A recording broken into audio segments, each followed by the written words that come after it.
是哪儿来的叫花子呀？在我们侯府门口吵吵嚷嚷。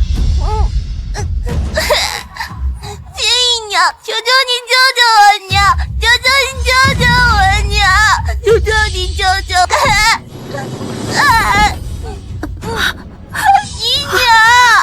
什么姨娘啊？你和你娘啊，早就被我们赶出侯府了。我才是世子的正妻，还愣着干什么呀？还不赶紧把这两个叫花子给我轰出去，省得脏了我们侯府的面。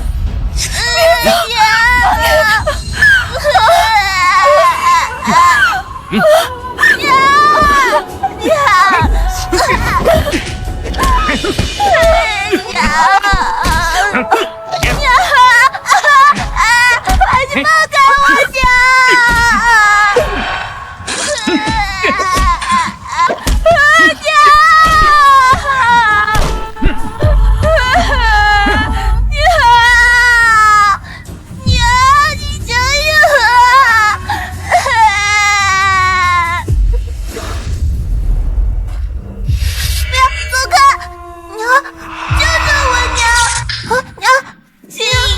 我才是世子的正妻，娘，放开我女儿！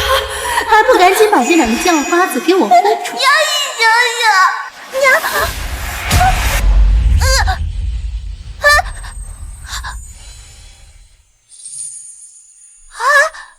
侯府，我这是重生了。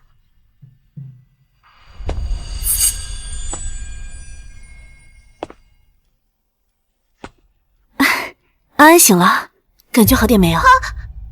娘，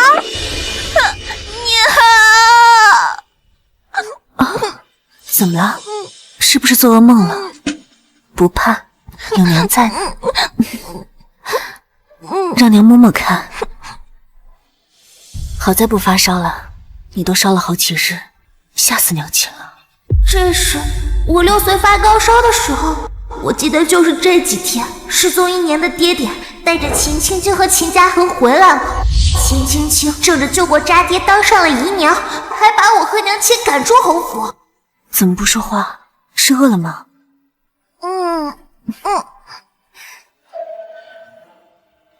既然老天给了我重来一次的机会，我一定要保护好娘亲，不让娘再受任何的欺负。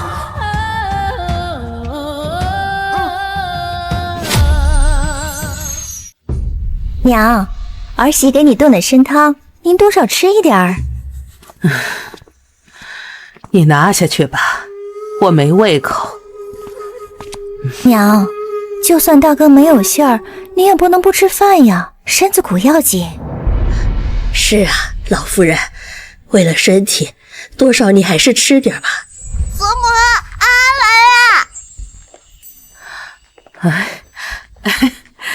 了。祖母好。这小家伙以前每次见到我都躲，今天怎么不一样呢？祖母，安安给你送好吃的来了。安安，过来。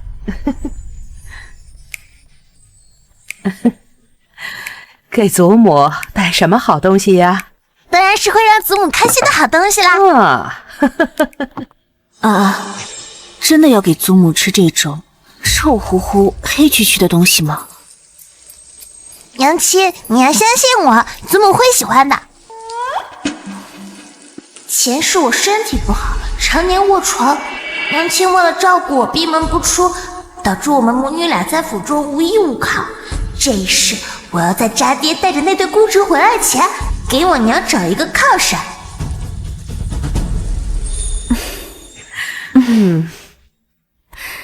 娘，听说您身子不爽，吃不下东西，就给您做了点小吃尝尝。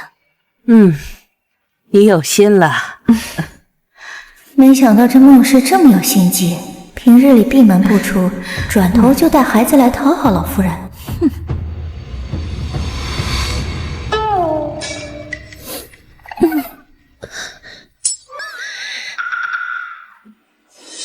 祖母，你快尝尝，这个可好吃了。沈石安，你在胡闹什么？居然把这么臭的东西拿来给老夫人吃！沈石安，你在胡闹些什么？居然把这么臭的东西拿来给老夫人吃。这个叫臭豆腐，闻起来臭，但吃起来可香了，是我娘亲手做的。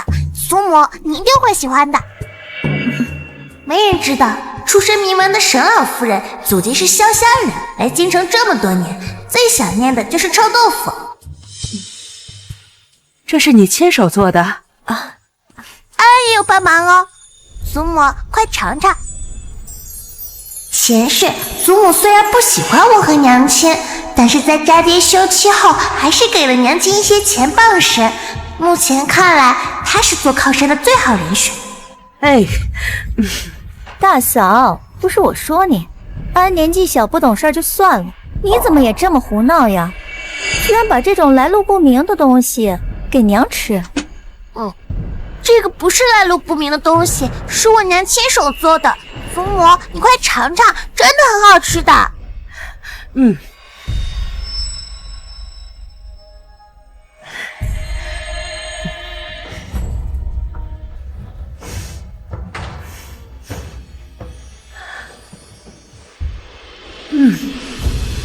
自从离开家以后，我便再也没吃过这个味道，没想到今天还能再尝到。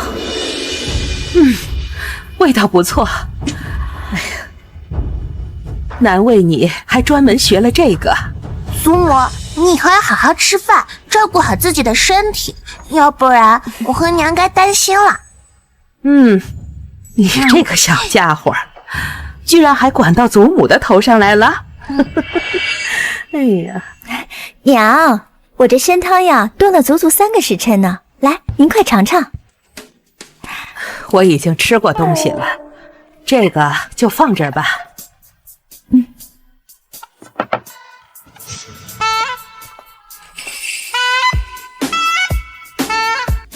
大嫂，你今天怎么有空过来看娘了？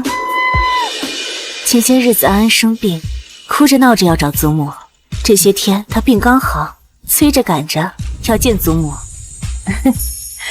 哎呀，安安，这么想祖母，那以后多来找祖母玩好不好啊？好。说来也真是奇怪了，安安爹爹失踪这么久也不见安安想爹爹，这才几日没见祖母，想的跟什么似的。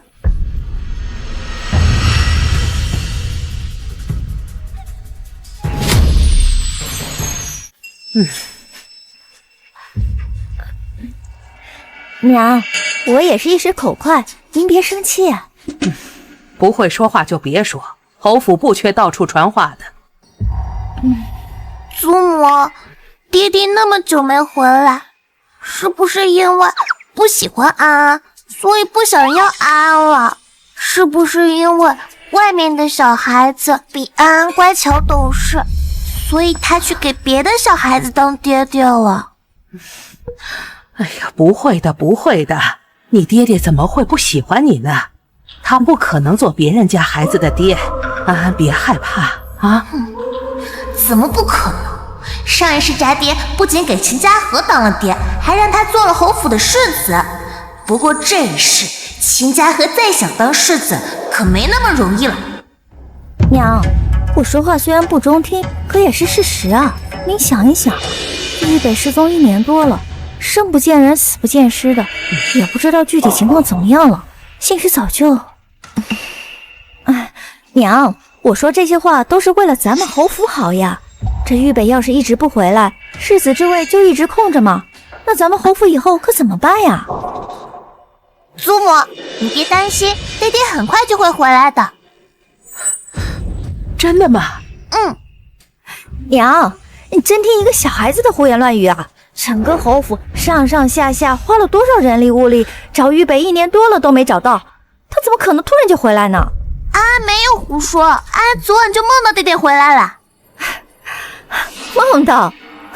果然是小孩子，梦里的事儿怎么能当真呢？祖母，是真的，安安和爹爹父女联系，爹爹真的马上就要回来了。祖母，你要相信安安。好，安，祖母啊，相信你。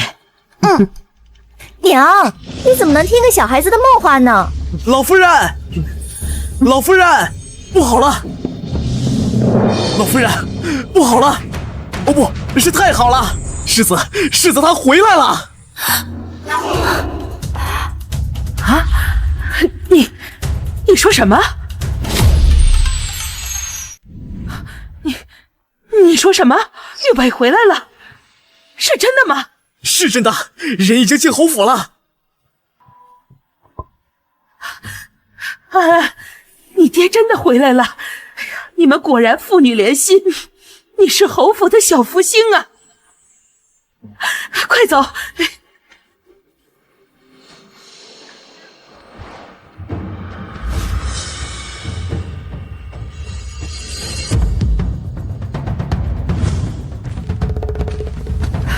玉北，我的儿，你终于回来了。娘，孩儿不孝，让您操心了。快起来，回来就好，回来就好啊！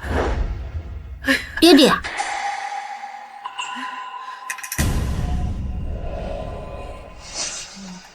祖母，爹爹，他真的有别的孩子了？不是的，不是的，别多想。玉北，他们是什么人？娘，这位是青青，孩子的救命恩人。还有这位，他是青青王兄的孩子，但他现在是我的义子。沈夫人，我不过是恰巧路过，救了沈大哥一命，算不得什么救命恩人。而且当时的情况，就算是任何一个路人，也不会见死不救的。祖母，爹爹还是有别的孩子。别哭啊，不过是义子，你可是你爹亲生的女儿，还是最疼爱你的呀！啊，娘，孩儿还有一件事情想求娘成全。这青青带着孩子孤苦无依，孩儿想要娶她。姨，谢谢你救了我爹爹，我和我娘和祖母都非常感谢你，你是我们侯府的大恩人，安一辈子都会记得，会好好报答你的。安安，爹爹在说话呢，谁让你插嘴的？爹爹刚才说的话我都听到了，可是姨救了你，是我们侯府的大恩人，爹爹怎么能让救命恩人做妾呢？我什么时候说让青青做妾了？本朝可是不允许娶平妻的，爹爹既然已经娶妻，再娶也只能是妾，让救命恩人做妾，爹爹怎能如此忘恩负义？平青青，上世你靠着救命之恩加入侯府，这一世我偏要让你嫁不进来。娘，孩儿的意思。好了，秦小姐、秦公子，你们两个舟车劳顿，先下去休息吧。秦小姐、秦公子，您这边请。你先去吧。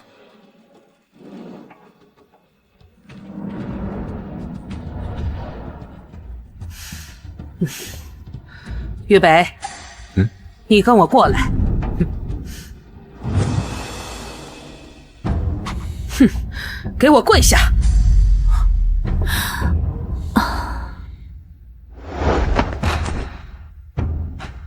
你可知错？孩儿不知。不知？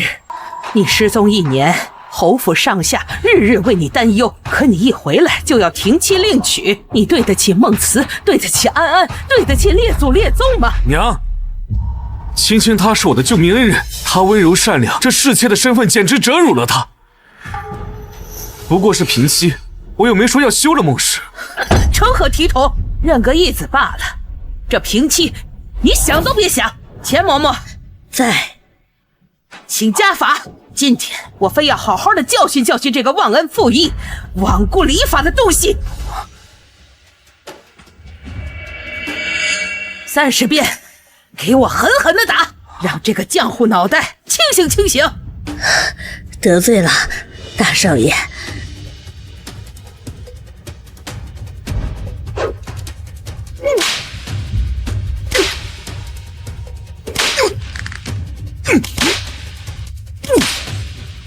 娘，谁都不许替他求情。疼了，爹爹，疼就对了，这都是你该受的。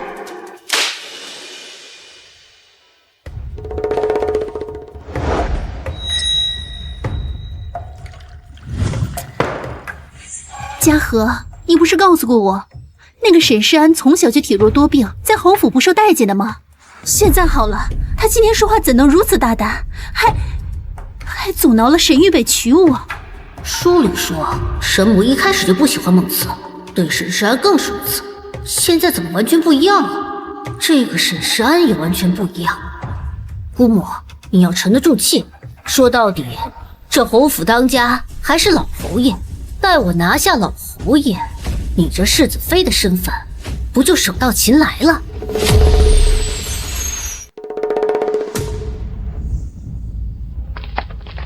书中说过，老侯爷痴心剑术，每日都会来靶场陈列，终于是让我等到了。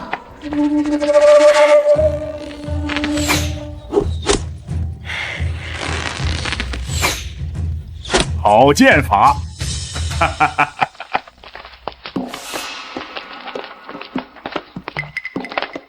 小小年纪就有这样的身手，真是难得呀！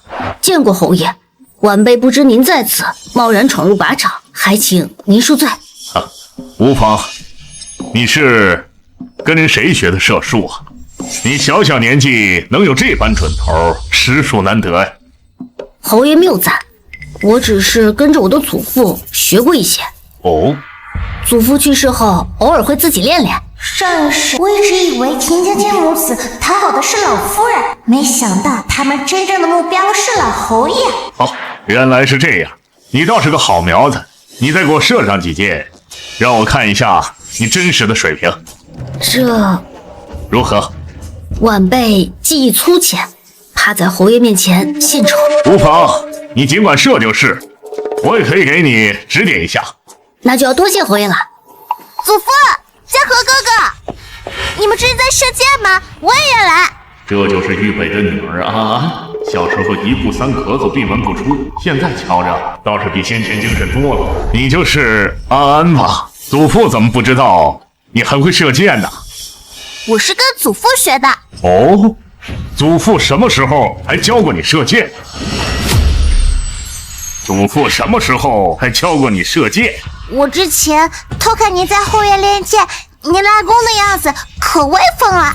我学着您的动作，自己在家偷偷练的。哈哈哈哈！你这么小的个子，能拉得动弓吗？哼，祖父小看人，我肯定能拉得动。而且我还要和嘉禾哥哥比赛，我一定能赢他。哈哈哈哈！我们安安这么厉害呀！嘉禾哥哥的剑术是他祖父教会的，我的剑术呢是靠祖父练会。我的祖父比嘉禾哥哥的祖父强，所以我一定比嘉禾哥哥厉害。好，那你就和嘉禾比试一局，你们两个谁赢，祖父就把这张乾坤弓奖给谁，好不好？好机会！这乾坤弓不仅是皇帝御赐，还是侯爷的心爱之物。只要我能赢下这把弓，侯府再没有人敢轻看我。安安妹妹年纪小，又是女孩子，我理应让着她。不如让妹妹多射2箭，最后我们比总分数，这样才公平。不行，比赛就要公平，我不要哥哥让着我。我们每个人都射3箭，谁的分数高谁就赢，这样才公平。好，不愧是我沈家的孩子，小小年纪就有这般气度。那这样，就按安安说的来，你们每人各射3箭，以总分数定输赢。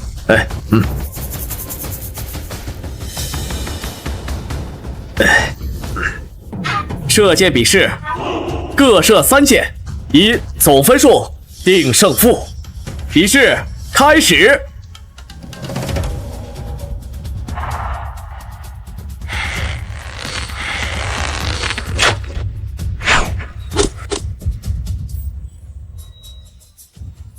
秦公子，8环。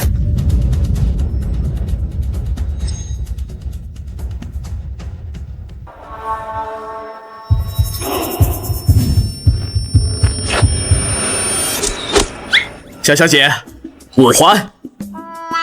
这个连弓都拉不稳的小丫头，也敢跟我比，真是不自量力。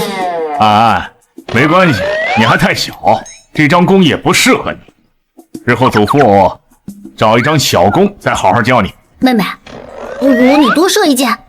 身体变小了，还是有点不顺利了。不，说好了公平竞争，3箭就是3箭。小丫头倒是个倔脾气。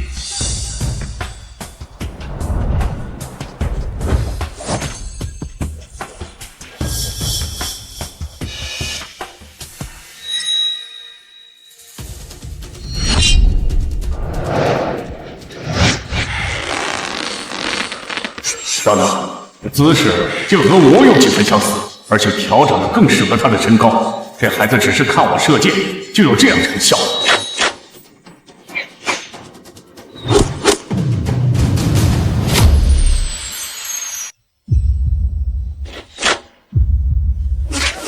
啊！9环，9环不可能，巧合，这绝对是巧合。她一个连弓都拿不稳的小丫头，怎么可能射出9环的成绩？好，哈哈哈哈哈！安安，你小小年纪就有这样的剑术，简直是天纵奇才啊！那是当然，也不看看我是谁的孙女。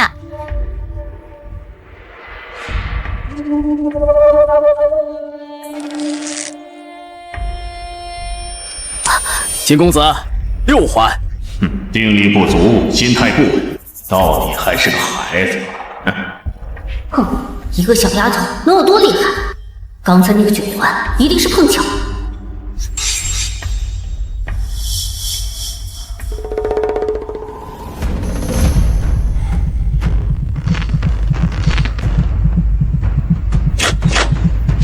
秦公子，9环。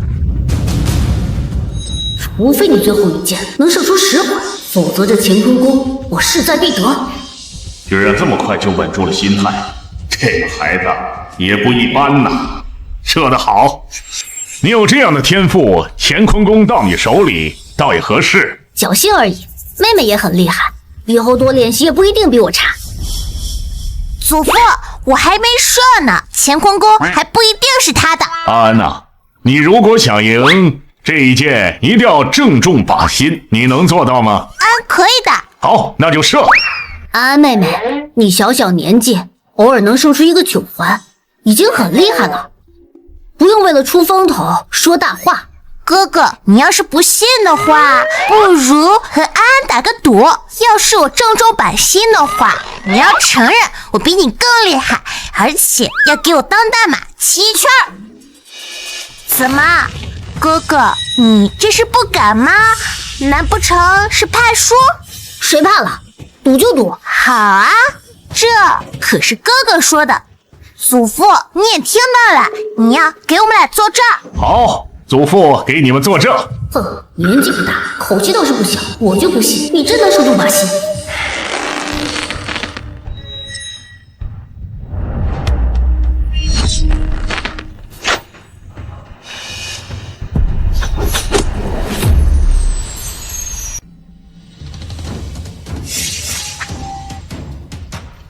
10环，正中靶心啊！好，射得好！哎，乖孙女，你射得太棒了！我们安安真是个练武奇才，我们沈家后继有人了。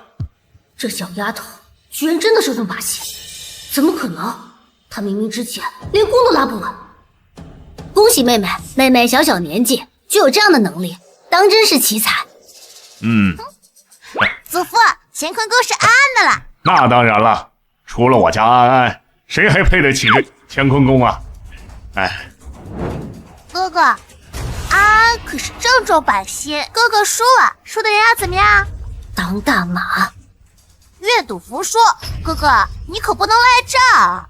当然不会，我就知道哥哥不会是言而无信的人。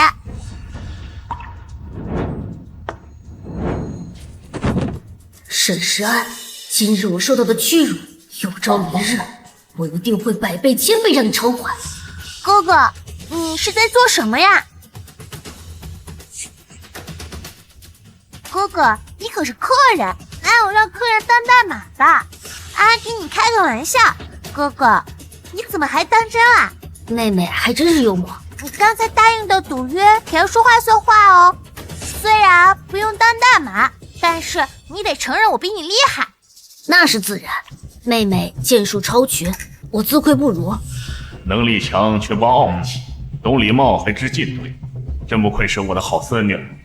安安年纪还小，童言无忌。嘉禾啊，你不要和他一般见识。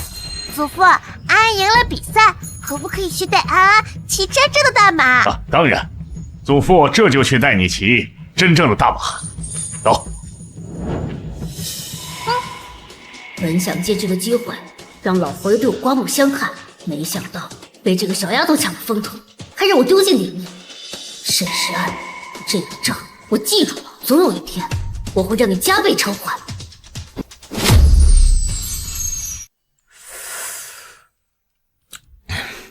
祖母，安安来了。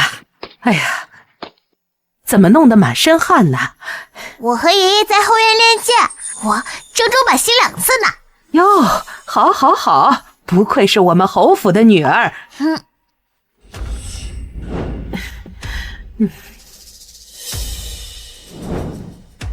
母亲，孩儿给母亲请安。免礼了。沈老夫人，这段时间承蒙侯府对我和嘉禾的照顾，我专门为您做了一些臭豆腐，不是什么值钱的东西，但还是希望您尝尝。你有心了。书里明明说沈母最喜欢的就是臭豆腐，现在怎么看起来不像啊？难不成是我记错了？再喜欢的东西，经常吃也会腻的。自从知道祖母喜欢吃臭豆腐，厨房隔三差五的来做，祖母早就没那么喜欢了。秦嘉禾就算知道祖母的喜好又如何？这事你们可没那么容易讨得祖母欢心。母亲，孩儿听说您收到了长公主品茗宴的拜帖。是的。哎，你问这个做什么？我记得你一向不喜欢参加这些宴会。母亲，是这样的，这嘉禾刚来京都没多久，没见过什么世面，孩儿想让母亲带着嘉禾去长公主的品茗宴，长长见识。长公主举办的品茗宴，那不是上一世秦嘉禾获得逍遥大师赏识的地方吗？就是因为得到了逍遥大师的青睐，秦嘉禾在侯府的地位水涨船高，连带着秦青青也鸡犬升天。母亲，青青可是我的救命恩人，咱侯府不能连这点小小的要求都不满足吧？既然你们都这么说了，不行，这一次我绝不能让秦嘉禾去品茗宴。祖母，怎么了？品茗宴是什么？嘉禾哥哥为什么想去长见识？是救命恩人的话，是不是什么要求都要满足？那嘉禾哥哥为什么不要金子，可以买好多好吃的好玩的？安安这么说倒是提醒我的，秦嘉禾去长公主品茗宴，分明是有所图谋。他要是在宴会上惹出什么事儿来，长公主怪罪下来，可不是侯府承受得起的。秦小姐，你是我们侯府的救命恩人，按理说呢，你提的要求我们都应该同意。只是长公主的品茗宴非同小可，若是她不同意，我也不能贸然带你前去啊。母亲，不就是多带2个人去品茗宴吗？长公主一向大方，不会为此事计较。你说不计较就不计较，你又不是长公主，你怎么知道她不计较？怎么回事？不该是这样啊！沈老夫人怎么不愿意带我去参加品茗宴了？难道是因为臭豆腐没送出去？不，还有这个小丫头。要不是因为她突然说话，沈老夫人早就同意带我去品茗宴了。沈老夫人，我想去长公主的品茗宴，是为了长长见识，没想到让您为难了，真是对不住啊。是啊，沈老夫人，这一切都是青青的错。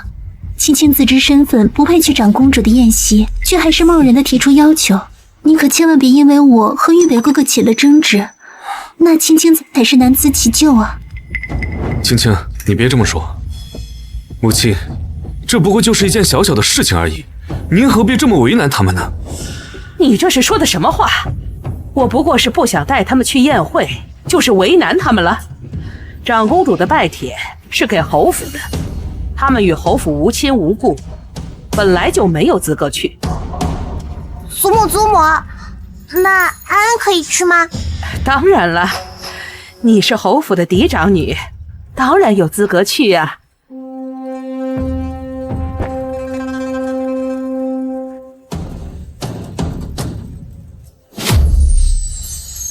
娘真是越老越不知事了，一点小事都要推三阻四的。沈大哥，别生气了，这些都是青青的错，你千万不要因为我和老夫人生了嫌隙。爹爹，都是我的错，是我想去长公主的品茗宴长见识，所以姑母才提出这个要求，你别怪姑母。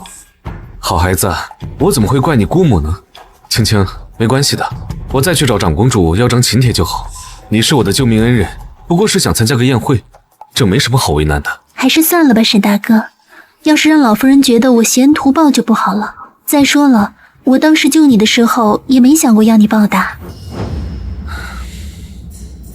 知道，没关系，你和嘉禾在这等我的好消息。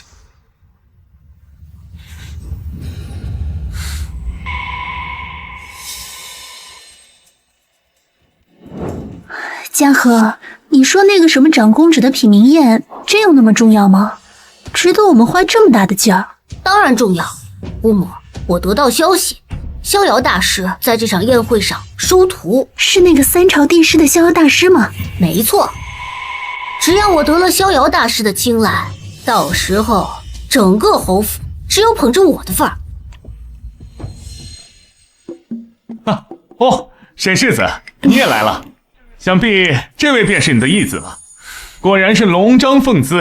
那是当然，这孩子从小听话聪明，讨人喜欢，不像我那个被宠坏的女儿。爹爹过誉了，我拿我妹妹好。聪明勤奋，还谦虚有礼，怪不得您喜欢。而且听说您这义子还弓马娴熟，连老侯爷都时常指点他剑术啊。那是当然，这嘉禾颇有天赋，我父亲时常带他一起练习，常常夸他剑术好。父亲记错了吧？祖父时常夸剑术好的人，明明是我。嘉禾哥哥，你难道忘了上次我和你比拼剑术的时候，最后是谁赢了？你还有脸说？你嘉禾哥哥是看你太小，有意让你赢一局。你可倒好，整天把此事挂嘴上，一点儿也不知道谦让。爹爹，你又没在现场，你怎么知道是秦嘉禾让着我呢？而且现在秦嘉禾就在你旁边，你为什么不问问他到底有没有让着我？我还用问吗？你一个小孩子还没有功高，要不是嘉禾哥哥让着你，你能赢？秦嘉禾，你说我是不是堂堂正正赢你的？啊，妹妹，你别生气，这次比赛是你赢了，你的剑术的确比我好。爹爹，你都听到了吧？秦嘉禾都说了。你以为我听不出来吗？这都是你逼他说的。你嘉禾哥哥要是不顺着你说，以你这嚣张跋扈的样子，你还不闹翻了天了？这渣爹心简直偏得没边儿了。祖母，爹爹他不信我。没有，爹爹不会不信你的。玉北，这事儿我听你父亲说过，安安虽然年纪小，但是在剑术上确实是比秦嘉禾好得多。因为安安在剑术上天资一流，你父亲还把御赐的乾坤弓送给他了。你怎么连你自己亲生女儿的话都不信了？娘，不是我不信他，只是这孩子从小口出狂言。不对呀，书里明明说这个沈世安胆小懦弱，寡言少语，现在怎么这么机灵了？贵客们好，奴婢是长公主的贴身嬷嬷，遵照长公主的吩咐，给在座的各位送上一份机缘。变机灵了又怎样？只要我成为逍遥大师的徒弟，照样把你踩在脚下。各位贵客稍安勿躁，请落座休息片刻。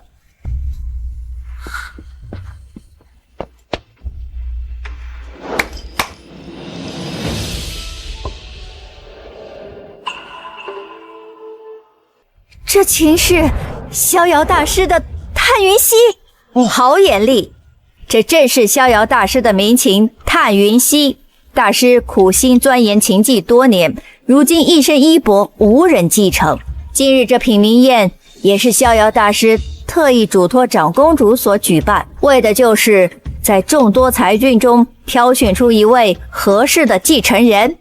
逍遥大师可是古琴界的泰斗，有多少人挤破头都想拜他为师，都被拒绝了。如今他居然主动收徒。你是有所不知啊，这个逍遥大师不仅学识渊博，而且天文地理更是无所不知。圣上更尊他为帝师，自然眼高于顶，怎么可能会轻易收徒呢？上一世，秦家河就是靠着逍遥大师的关系，得到了皇帝的青睐，在侯府地位水涨船高。后来甚至把我和我娘赶出了侯府。这一世，秦家河休想成为逍遥大师的徒弟。逍遥大师所提的条件很简单，在座的各位只要能用这把琴弹奏出逍遥大师创作的名曲《凤求凰》的，就能成为逍遥大师的弟子。这也太简单了吧！只要弹上一曲就能成为帝师的徒弟，说不定还能被陛下所青睐呢。这个可不简单，《凤求凰》可是逍遥大师的成名曲，曲调繁复多变，指法更是精妙绝伦，没有点功力是弹不出来的，无非是徒增笑料罢了。各位有想上来试一试的吗？晚辈不才，愿意一试。你是？我是沈家沈世子的义子，秦家河。请。玉北，他怎么上去了？他会弹琴吗？母亲，家和他琴技出众，定能被逍遥大师收为徒，为我们侯府增光添彩。我倒不奢望他为侯府增光，别给侯府丢脸就行。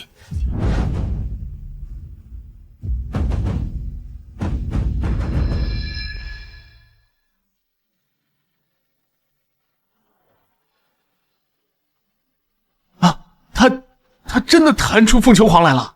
余音袅袅，绕梁3日而不绝啊！沈将军，您这位义子琴技一流啊！过奖了。这可不是过奖了，我看未来逍遥大师的弟子非他莫属了。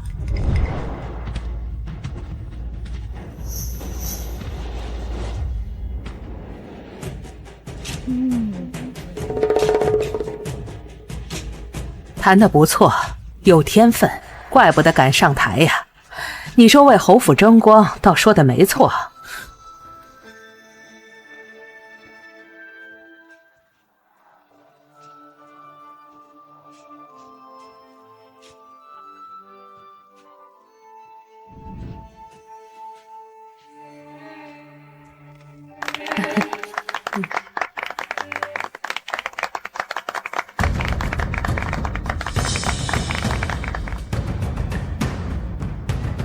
这首《凤求凰》，我可是专门找名师指点，练习了好久呢。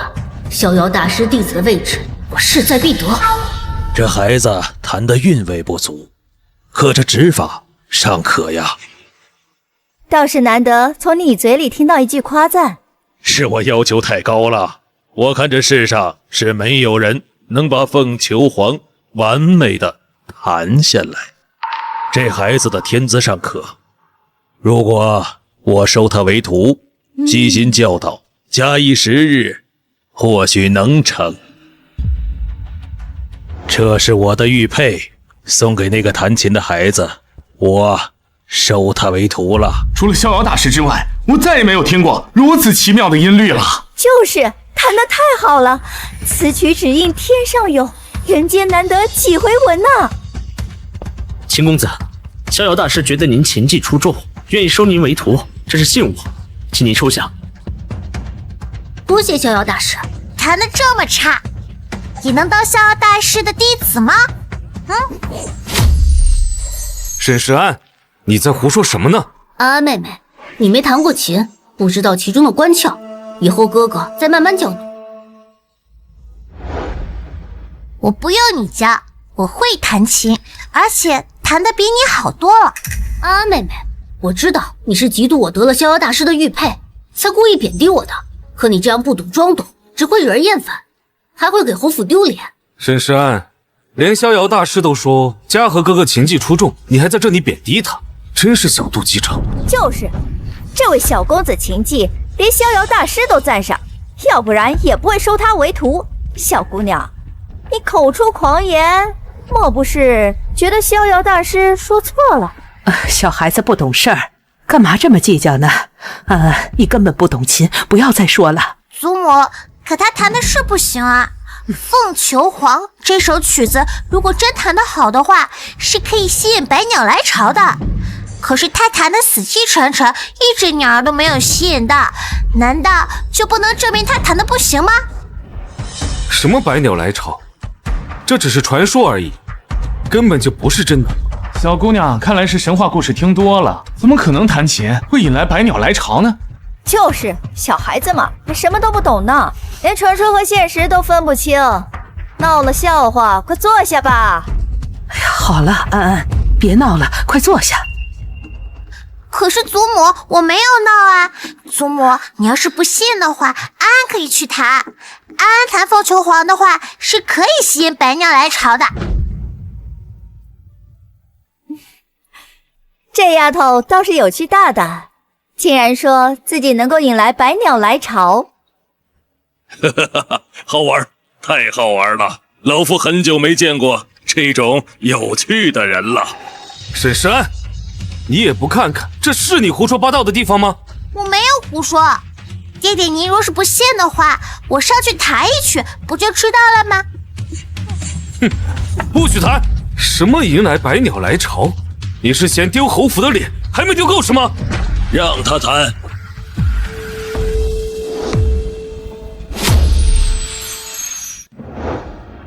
长公主，逍遥大师。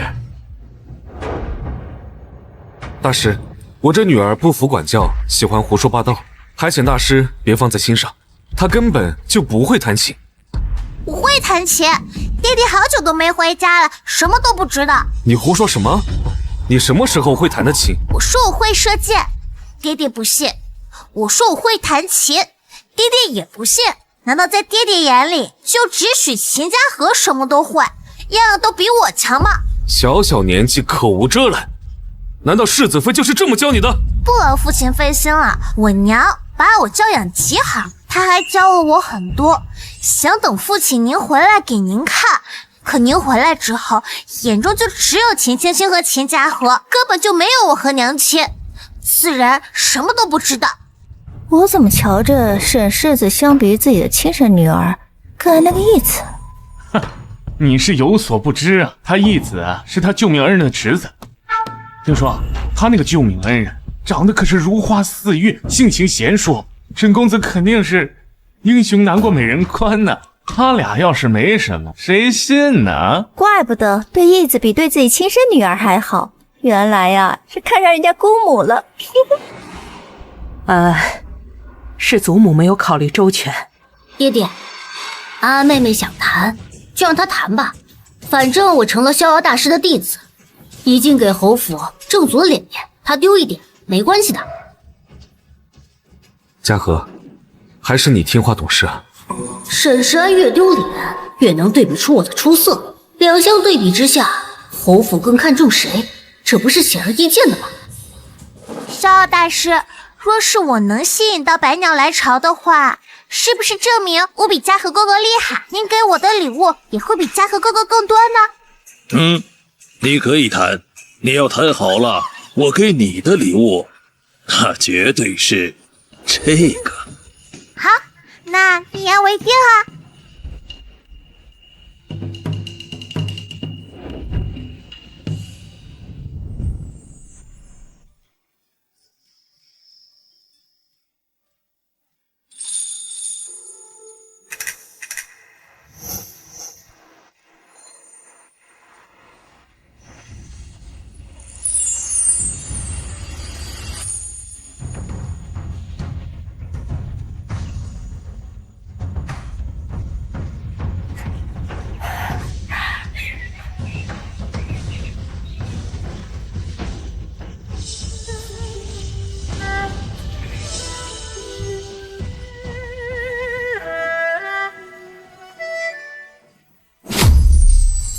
快看天上，真的是百鸟来巢啊！如此神迹，这传说竟然是真的！这怎么可能？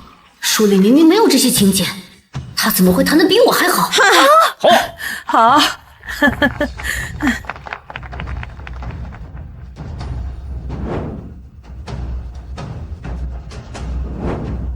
好，谈得好，小小年纪能把心境和琴音合二为一，后生可畏呀。安安的琴技着实让我惊喜，老姐姐，你当真是给了我一个大惊喜。安安向来聪慧，今日能够得到大师和长公主的称赞，着实他的造化呀。愿意跟老夫学琴吗？安安若是拜师，大师说好的礼物是否会赖账？小滑头，老夫答应你的礼物是不会有错的。来人，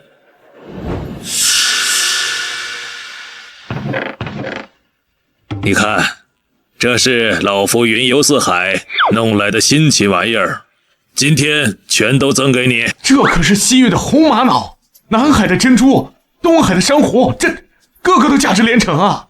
逍遥大师出手果然阔绰，这小姑娘好福气呀！是啊，既然如此，那安安就收下来。师傅在上，请受徒儿一拜。倒是个小财迷啊！大师，先前不是说要收嘉禾为徒吗？嘉禾弹的跟普通人相比，的确不错。这位小友弹的百鸟来巢，假以时日，定能窥见大道。恭喜妹妹能得到逍遥大师的青睐，日后定是前程似锦。又是你，凭什么所有的好事都让你占尽？我绝不会善罢甘休。哥哥，安安相信，只要用心，哥哥往后会弹出更好的曲子。这是我的信物，你拿着，以后你到青云道观，无人会拦你。多谢师傅，徒儿明白了。娘亲，你看，这是逍遥大师给我的玉佩。我们安安真厉害，那是娘亲教的好，安安才能这么厉害。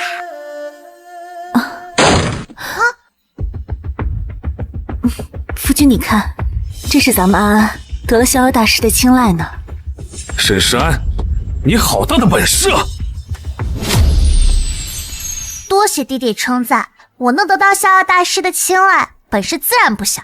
你真以为自己厉害？要不是因为你是侯府嫡女，逍遥大师会收你为徒吗？夫君莫不是误会什么了？逍遥大师不是什么趋炎附势之人。我误会？明明是他仗着大小姐的身份抢了嘉禾的拜师机会。这明明是我凭自己的琴技赢来的，怎么在爹爹嘴里就变成了抢嘉禾哥哥的机会呢？爹爹为了一个外人就这么指责我？外人？嘉禾那可是我的义子，算什么外人？倒是你抢占了本该属于嘉禾的机会，那就该还回去。这名额是安凭真本事赢取来的，断没有拱手让人的道理。娘亲说的对，这是我凭自己的本事赢来的，是嘉禾哥哥技不如人，现在又让爹爹拿着救命之恩的由头来压我，我是不会把这个机会让给他的。我看你就是被一点小小的成就冲昏了头脑，完全不顾这侯府的颜面，连最起码的报恩之心都没有。你娘就是这么教你的？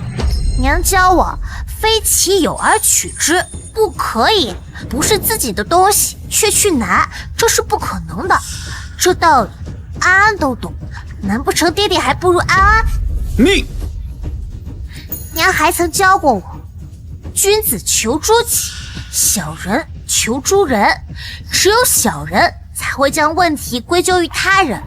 爹爹此举与小人又有何区别？孟慈，这就是你教出来的好女儿？爹爹过誉了，祖母也曾说过安安是个读书的好苗子，倒是爹爹要读一些书了，要不传出去该让人笑话。你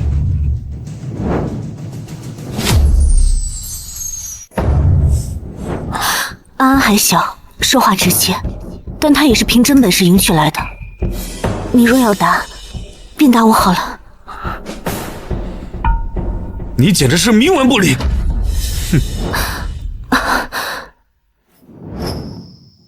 安安没事吧？有没有被吓到？娘亲，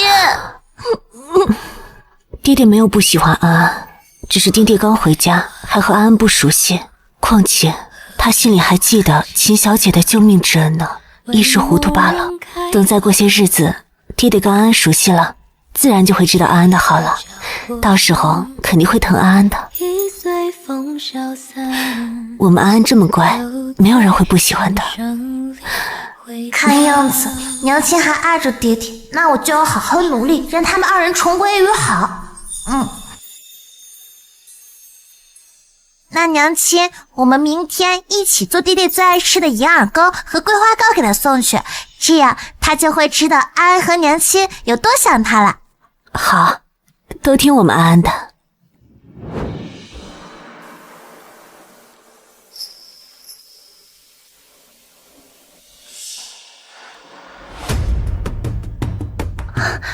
孟夫人，安安小姐，你们来做什么？我和安安特地为你做了你喜欢吃的桂花糕和银耳糕，你尝尝。爹爹，你整日处理公务，肯定累了。我和娘亲虽然不能替您分忧，但也想尽点心意。沈大哥一向不爱吃这些甜腻的糕点。青青说的对，把这些东西拿走。这些是安安特意做的。爹爹，您先尝尝这杯茶，是我娘特意挑选的雨乾龙酒，温着喝正好。这味道倒是有些熟悉。说了我没心思喝。玉北，快擦擦。沈大哥，你没事吧？我来给你擦擦吧。有我娘在，不会有事。亲娘，你还是不要添乱了。这味道和爹爹身上的一模一样。说了不用。这手帕，这是秦青青的手帕。成事不足败事有余的东西，把这些东西拿走，把东西拿走。玉北，我出去，都给我出去！安安，你别往心里去，爹爹定是公务太忙，心烦意乱。娘亲，我知道，渣爹身上的熏香分明和秦青青身上的味道一样，渣爹恐怕很早就和秦青青搅和在一起了，这渣爹不能要了，我得让娘亲早日醒悟过来。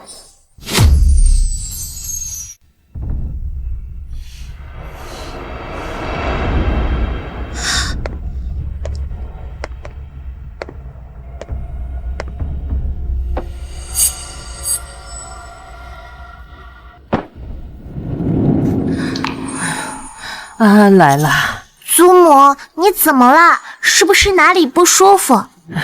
没什么，都是被你那个糊涂爹给气的。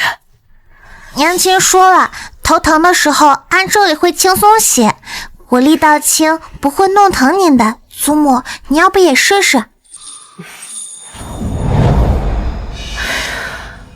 我们安安啊，真的是一个懂事的孩子呀，比你爹强100倍。要是你爹有你一半明事理，也不会把我气成这样。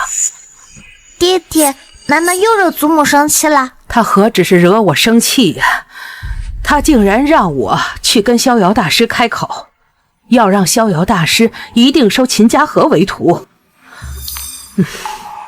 爹爹也来找过我娘了，让我让出拜师名额。啊？岂有此理！真是昏了头了！祖母，您别气，您别气嘛。爹爹是个重情重义之人，记挂着救命之恩，可能只是一时情急才说这话的。你不生你爹爹的气？娘亲让我体谅爹爹，而且娘亲还说了，秦姨和嘉禾哥哥在京城无依无靠，很可怜，让我多包容他们一些。哎呦，好孩子，你娘教得好，明事理，知进退，有侯府的风范呢。祖母，安安有个想法。啊？什么想法？说来听听。如果秦姨当了祖母的女儿，那秦姨就有侯府做靠山，不会孤孤单单，爹爹也就安心了。哎呀，你这孩子脑子真是灵光啊！哎呀，好，就按你说的办。钱嬷嬷，去叫秦小姐过来，说我有好事情告诉她。是。让我看看，救命恩人成了妹妹，你还怎么娶秦青青？老夫人，听说您找我。最近在府上住的还习惯吗？谢老夫人的关心，侯府的下人十分周到，青青住得很习惯。习惯就好。不过，你带着家和无名无分地住在侯府，这样对你的名声不好啊！你是我们侯府的恩人，哪能让你受这种委屈啊？老夫人，青青不是有意给侯府找麻烦，是当时看沈大哥一个人回京，实在是不放心，青青这才跟了上来，绝对没有多余的心思。青青，这到底怎么了？沈大哥，你千万不要与老夫人产生什么争执，这些都是青青的错。娘，青青她是我的救命恩人，你怎么能如此苛待她？你哪只眼睛看到我苛待她了？我叫她过来是有好事情告诉她。好事？她都跪在这儿了，什么好事能把她吓成这样？秦姑娘已经到了相亲的年纪，你们这般拉拉扯扯传出去，外人怎么看她呀？娘，我早就说过了，我把青青留在府里，就是为了报答她的救命之恩。我侯府的名声摆在这儿，外人谁敢随意乱说？我话还没说完呢，你着什么急呀？沈大哥，秦姑娘，我打算认你做义女，往后你就是侯府的大小姐。不行啊，娘，有何不妥啊？难不成你觉得侯府的大小姐身份配不上秦小姐？老夫人，万万不可！青青身份卑贱，怎可做侯府的义女？你救了豫北的命，自然是侯府的贵人，不过是个义女身份，你担得起？娘，这太突然了，儿臣觉得……你们不愿意认干亲，那即日起就送秦姑娘去城外的庄子住，不在京城，也少些流言蜚语。侯府自会保你们母子一辈子的衣食无忧。什么？你要把我的救命恩人送去庄子里？娘，这事要传出去，你知道别人会怎么说吗？他们会说我们侯府忘恩负义，到时候我怎么报答秦姑娘的救命之恩？哦，爹爹，你这话可不对。祖母要让秦姨娘做义女，让她做侯府大小姐，有了这侯府撑腰，这不是更好的报恩吗？能让侯府做干亲，在京城也是有头有脸。难不成你是看不起侯府？夫人，谢老夫人抬爱，青青愿做侯府的义女。那就敬茶吧。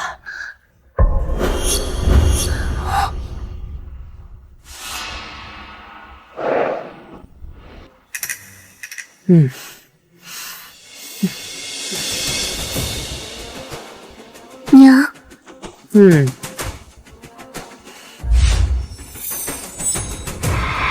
大嫂。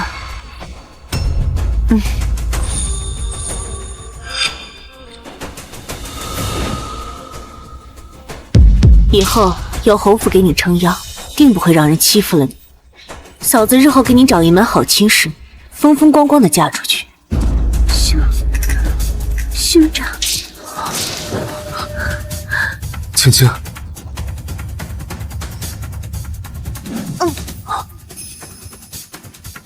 爹爹，小姨应该是太累了，不舒服，自然有下人送她回院子。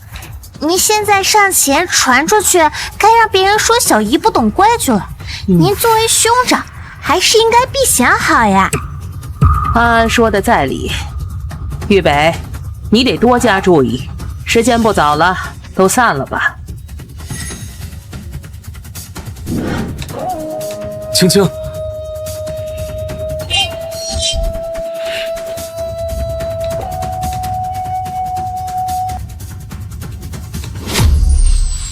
老夫人，依奴婢看，那秦姑娘和大少爷可不一般呢。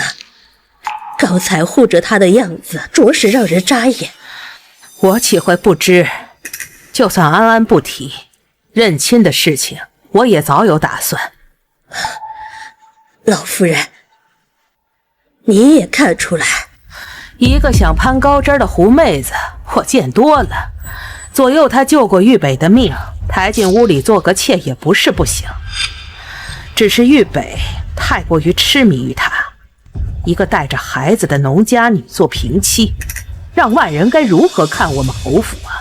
那老夫人，你认她为义女，为的是让她做义女，既堵了外人的嘴，也断了她嫁进侯府的念想。接下来只需尽快给她寻一门合适的亲事，风风光光的嫁出去，把这祸害送走。这样一来，既保全了侯府的名声，也没伤到我和豫北的母子情分。哎呀，还是老夫人想得周到啊！这样一来，什么麻烦都解决了。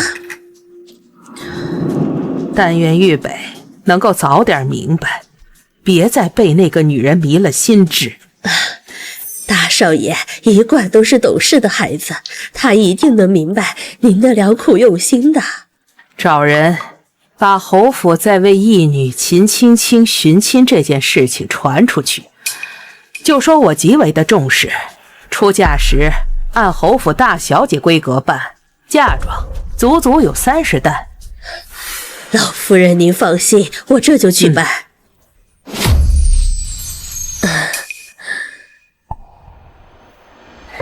娘，您这是何意呀？你如今可是我侯府的义女，身份不同往日，这夫家自然要好好的挑选。祖母，小姨是要成亲了吗？你小姨的年纪也不小了，是该成亲了。大小姐，这个是刘主事家的庶子柳明，这个是陆师傅家的嫡子陆明，还有这些都是京中士林公子的庚帖，你好好挑一个心满意足的吧。祖母效力真高，这么快就找来了这么多庚帖，看来铁了心要给秦青青找个好归宿，断了渣爹的念想。娘，您就这么着急给我相亲呢？莫不是青青哪里做的不好，惹您不高兴了？你也到了该成家的年纪，我这做娘的当然要操心为你寻一门好亲事了。你只管好好的挑选，有侯府在，定不会亏待你。娘，其实我从未想过要成亲的，况且现在还有嘉禾，这嘉禾可是王兄特意托付给我的，我总不能丢下他不管呢。嘉禾有侯府照顾，你无需担忧。侯府既然认了你做义女，自然不会让你受委屈的。可是我这些公子都是京中家世清白的适龄青年，你回去好好的想一想，3日后给我答复。姑母，你怎么了？脸色这么难看，老夫人找你去做什么？嘉禾，老夫人把她的拜帖给我，说是要为我相看一门亲事，帮我嫁出去，这可怎么办？私务，6品的官职，主事9品的职位，这老太婆从哪里找的小官，这么着急把你嫁出去？嘉禾，你可一定要帮我想想办法，我才不要嫁给这些小官，这些人哪能配得上我？你可是未来侯府的世子妃，这些无名小卒当然配不上。可是你忘了，我现在是豫北的义妹，我能怎么办？怕什么？不过是干亲，只要加把劲，先把生米煮成熟饭，剩下的不就好办了？这怎么行？那玉北他可是……这是我寻来的熏香，无色无味，熏在衣服上，没人能发现。到时候是衣裳。只要事情成了，老夫人就算不愿意，也只能将您嫁进侯府。那要是我们被发现该怎么办？不入虎穴，焉得虎子？难道你舍得这侯府的荣华富贵，甘愿嫁给一个小官？那我们先前的努力可都白费了。不行，3日后，府里不是要举办赏花宴吗？到时候人多眼杂，这是最好的机会。姑母，你可要想好了，错过这一次，往后……好，就按你说的去办。我一定要嫁给玉北，这世子妃的位置也只能是我的。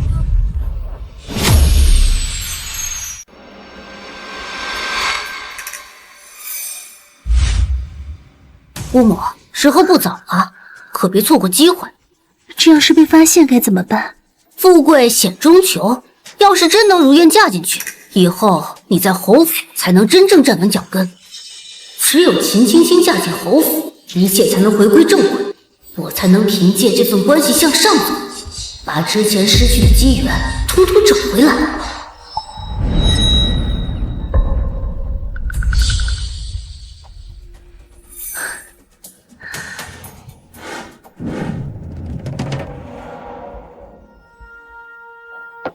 沈大哥，我看你最近公务繁忙，特意为你煮了些茶喝。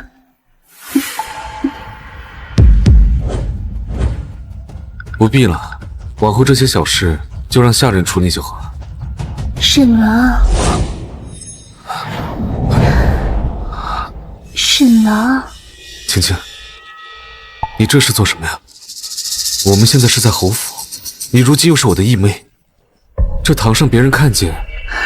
沈郎，我千里迢迢跟你回京，可不是为了做什么侯府的义女。现在老夫人想要跟我相看夫家，将我赶出侯府，难不成就连你也想与我划清界限吗？沈郎，我知道你心里有我，我们两个是真心相爱的，难道你就舍得看我另嫁他人？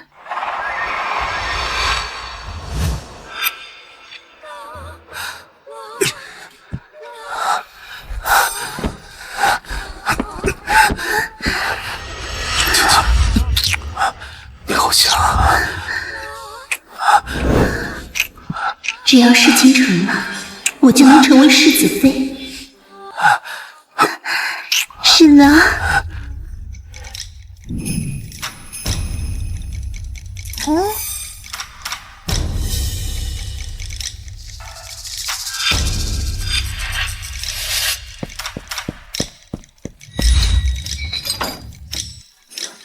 这么迫不及待，自己把好看，那就别怪我给你们推下去。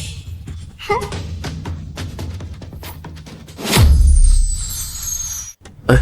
小姐，将爹爹的琴给本小姐取了，要快，本小姐还要给朱木弹曲呢。是。既然你们如此不知检点，那就让大家都好好看看。王家公子文武双全，性子又稳重，与我那义女倒是般配呀。沈夫人说笑了，能与侯府结亲是我们王家的荣幸，只是我这小儿子心有所属，我这个做娘的也不好棒打鸳鸯啊。喝水。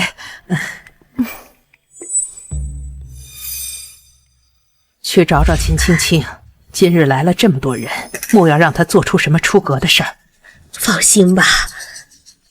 祖母好。好，来。前些日子我听说你学了新曲子，今日弹来听听，让大家欣赏欣赏。祖母稍后片刻，我已经命令下人去爹爹书房取琴了。老夫人，老夫人，慌慌张张的成何体统？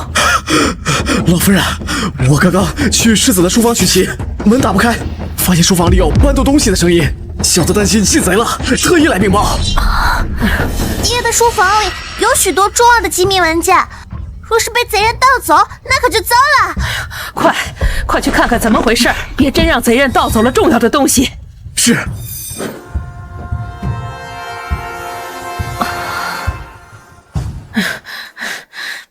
我在门外一直守着，没人出来。这难不成是贼人和世子？这里夫人脑洞开得好大呀！岂有此理！来人，把门给我撞开！撞呀！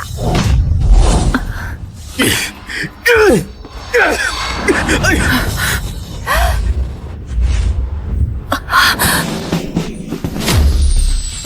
这光天化日之下，世子竟然……你们在做什么？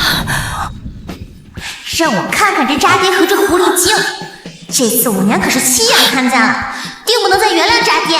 大哥，你怎么能做出这等荒唐之事？你可是侯府的世子啊！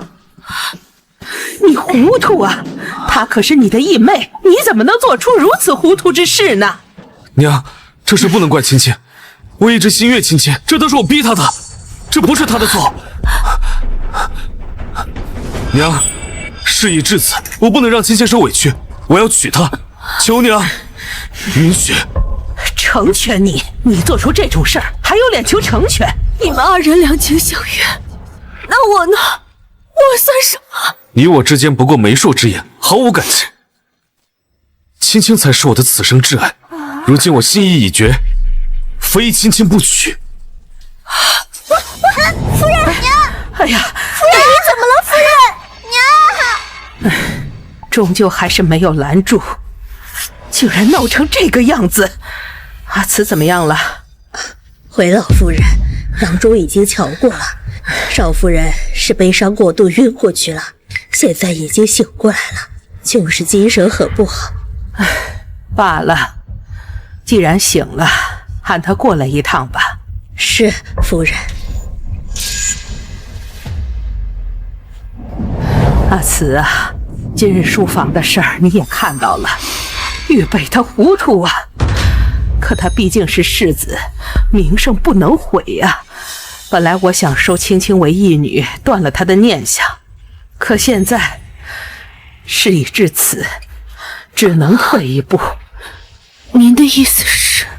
你是正室，你大度一些，以你的名义把青青纳入玉北的房中做妾室，对外就说是你先前嫉妒青青，不愿让她进门，我才出此下策，认了干亲。娘，我苦等他6年，这侯府里里外外都是我在操持，如今他与姨妹搅在一起，却还要让我将他迎进门。阿慈啊，我知道这个事情委屈你了，可侯府的体面，玉北的名声，我不能不顾啊。他的名声不能毁，那我的委屈算什么？他进了府只会做妾，有我在，绝对不会越到你的头上去的。若我要是不肯呢？母亲，这青青是我的救命恩人，我与她心意相通，情投意合，这一个侧室的身份，简直辱没了她。辱没了她？这6年我为你操守侯府，难道我就不委屈吗？如今你一句心意相通，要将我置于何地？你不要在这里无理取闹，青青我已认定，便不会再更改。倘若你识趣，那咱们就按母亲所说，各退一步，已将青青引进门，这样这侯家主母的位置还是你。6年前，洞房花烛夜，世子曾对天起誓，此生永不纳妾，若有违背，必五雷轰顶，不得好死。如今便是都忘了吗？那都是酒后胡言，你怎么就信了呢？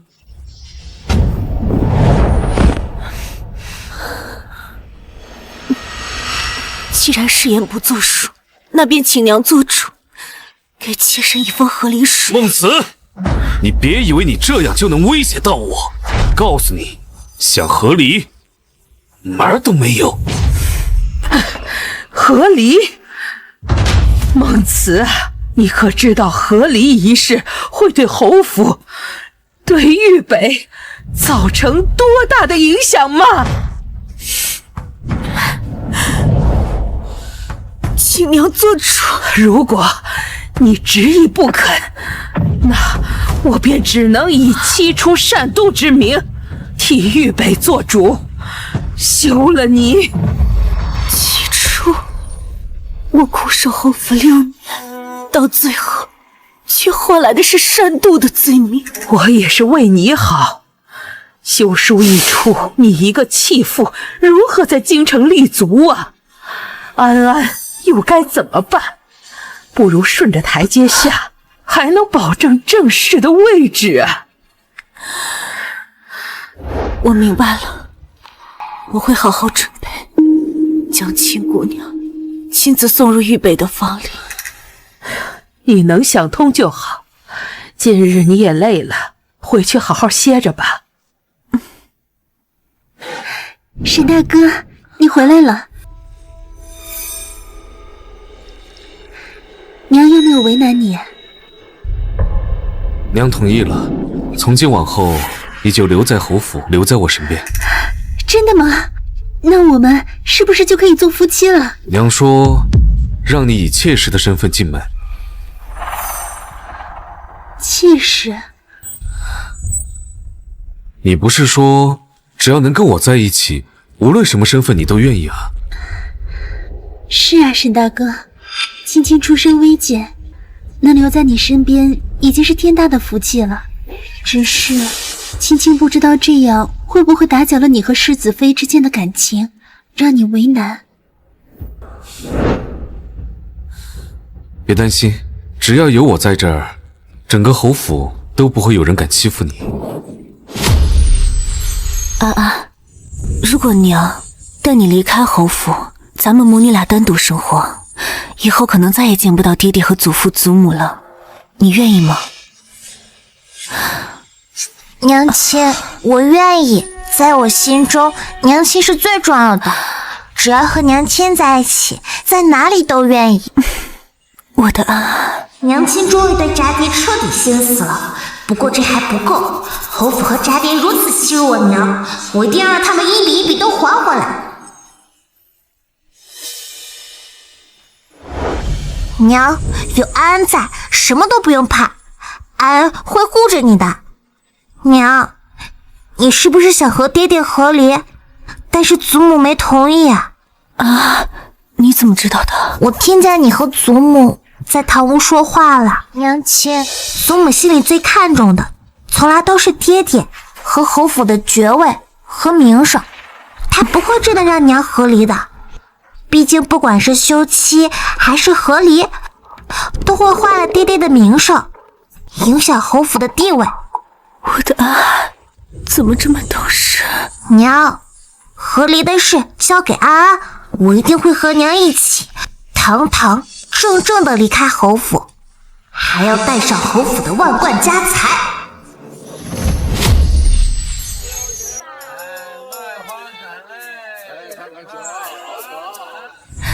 安安，我们穿成这样是要做什么？娘亲别急，就按我们商量好的来。上一世秦青青就是在这条街上救下中箭的摄政王，摄政王为了报恩，明里暗里替秦家河在城中铺路。这一世有我在，当然是要截胡啦。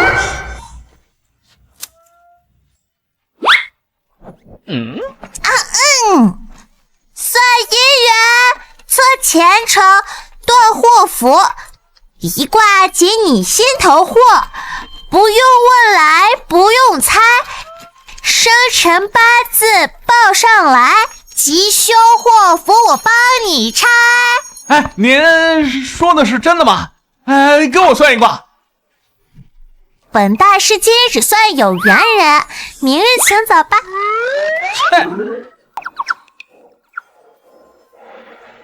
这就是摄政王，长得倒还挺帅，可惜当年遭到奸人所害，双腿残废。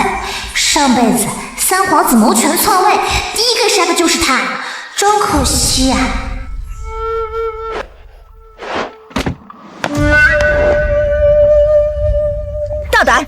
哎，别紧张，别紧张。本大师只是看这位公子气度不凡，却有黑气缠身，想帮他算上一卦。小小年纪就敢出来招摇撞骗，还不让开！这位施主，我观您天庭饱满，主官运，地阁方圆，聚家财，是大富大贵的面相。倘若一直让这黑气缠身，怕是要影响寿命。那你说说，我这黑气从何而来？你这黑气从印堂向外萦绕全身，可不是寻常晦气，是血光之灾的征兆啊！是血光之灾的征兆啊！我们主子从不信这些，小丫头，再敢胡言乱语，当心你的舌头！你今日是要去城北珍珠巷，出门前马车坏了，才换作步行。说的倒是不错，还能算出什么？我还能算出，这巷子就是您血光之灾的祸根。倘若您现在去了，会有万箭穿心的风险。你小小年纪，竟敢如此诅咒我们家主子！哎，你说去了会被万箭穿心，要是我不去，那你不是算的不准吗？说了危险，危险，危险，偏要去，你是命硬吗？非也，非也，这世间之事本就充满变数，我算出您会有此灾祸，您若不去，那这灾祸自然就避过去了，并非我算的不准，而是我这一卦救了您啊！有点意思，小小年纪便如此能言善辩。你说本王去了会有万箭穿心之劫，那本王偏要去看一看，到底是你算得准，还是本王的命够硬？这摄政王怎么这么轴呢？不行，不能眼睁睁看着他去送死。罢了，今日我与你有缘，将这八卦镜配在左胸口，关键时刻能保你性命。有点意思。墨云，将这个小骗子送去衙门关2天。是。我可不是小骗子，信不信由你。墨云，办事要紧。是。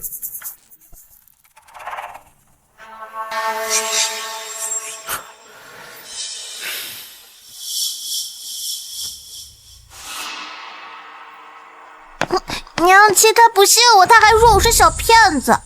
你可不就是小骗子吗？无凭无据的，人家凭什么相信你啊？要是能救了他，他就欠我们一份人情。他可是摄政王，往后咱们要离开侯府，也多了一份助力嘛。若是为了人情去救人，岂不是违背了救人的初衷？安安还小，小孩子操心太多，会变成小老太婆。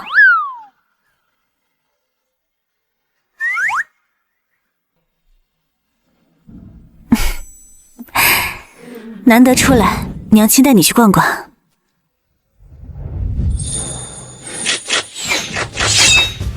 走。王主席，王爷。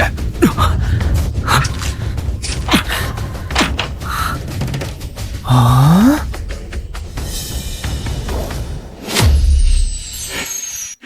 哇，这小道士真的神了，我也要找他算一卦，看看我啥时候能成亲。他可不是什么小道士，他是侯府的小小姐。啊！这侯府吃不起饭了，竟然让一个孩子出来算命挣钱。跪下！主子，刚那件就是他射出来的。呸！要杀便杀，想从我嘴里套话，没门儿！墨雨。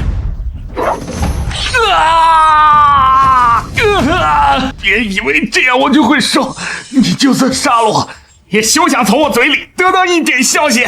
我背后的人不会放过你的。倒是个忠心耿耿的家伙，没什么本事，骨气倒不少啊。你这个杀人如麻的魔鬼，滥杀无辜，天打雷劈，不得好死。借你吉言，既然知道本王名声，那就该清楚，落到本王手里，跟死了没什么区别。主子，不如直接杀了他，省得麻烦。杀了多可惜，既然嘴硬不想说，那便敲碎他的牙，拔了他的舌头，剁了他的手脚，丢到乞丐窝里。剁了他的手脚，丢到乞丐窝里。你们会遭报应的！我诅咒你们，诅咒你们不得好死！把我放开，放我走！我把我知道的都告诉你。这么快就招了？我还是喜欢你刚刚嘴硬的样子。你不想知道是谁吗？只要你不杀我，我全都说。你还没有资格跟本王谈条件。受死吧！看来你是真的不怕死。我不过烂命一条，能拉个王爷垫背，值了。三皇子到底给了你什么，值得你这么给他卖命？你怎么知道？这京城，本王不知道的事可不多。若他安分守己，本王倒也懒得理会。可他手已经伸到本王面前了，那就休怪本王心狠手辣了。主子，这人怎么办？刚刚怎么说的？照做便是。是。带走。王爷小心，有刺客！你是谁？胆敢在王爷面前放肆？这是哪来的奇葩？一个个上赶着送死。你说他是刺客，那你是如何得知的？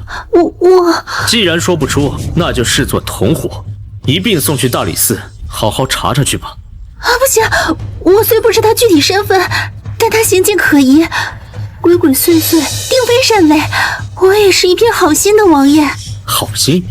这京城最不缺的就是好心之人，空口无凭。你说他是刺客，可有证据？虽然我没有直接证据，可当时情势危急，我也是担心你的安危才冲出来的，还请王爷明察。担心本王？本王与你素不相识，你倒是说说，为何要担心本王？王爷天之骄子，国家栋梁，若王爷出事，天下大乱，我也是不忍看到这样的局面。好一个冠冕堂皇的理由！墨雨，把他带下去，好好审查一番。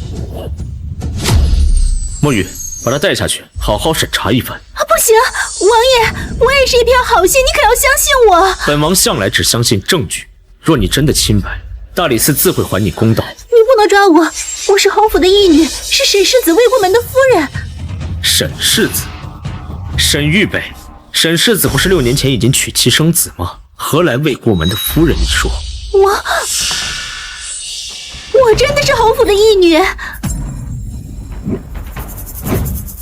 这令牌倒是精细，可是仅凭一块令牌就要本王相信你说的话，未免太过儿戏了。王爷，我真的是一片好心。王爷面前，请让你放肆。王爷，我真的是为了救你，若是刚刚没有我，这刺客恐怕已经伤到您了。放屁！区区一个刺客，怎么可能伤得了王爷？邀功请赏的我见过不少，这么蠢的我头一回见。我只是太担心王爷的安危了。担心本王？倒是能找到一个冠冕堂皇的理由。来人，把他带下去，好好审查一番。不要！王爷，我知道错了。王爷，此人怎么办？关他一会儿，晚一点送去侯府。刺客真是侯府派来的？刺客是三皇子的人，先不论侯府有没有参与，但这个女人的确是侯府的人。这老侯爷一生精明，怎么给沈世子找了这么传的女人？京城传闻，沈世子离家多年，带回一个女子，说是他的救命恩人。侯府为了报恩，便把她收作义女。可他说他是沈世子魏国门的夫人。夫人，只不过是下药爬上了沈玉北的床而已。凑巧那天侯府举办宴席，被人撞破，侯府碍于颜面，便对外声称把她纳作沈玉北的妾。这侯府真是天天热闹非凡呀！王爷，这京城里还有什么事你不知道的吗？把这刺客给三皇子送去。这清闲日子过多了，居然敢把手伸到本王的面前来。是。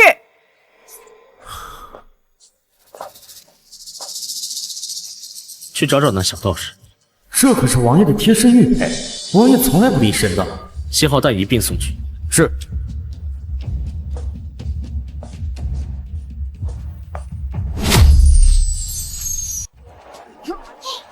娘亲，糖葫芦比府里的甜，下次我们还来买好不好呀？好，下次娘亲还带你来。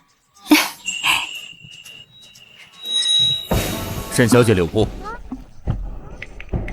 世子妃不必担心，在下没有恶意。王爷交代在下将玉佩转赠给沈小姐。王爷怎么知晓我的身份？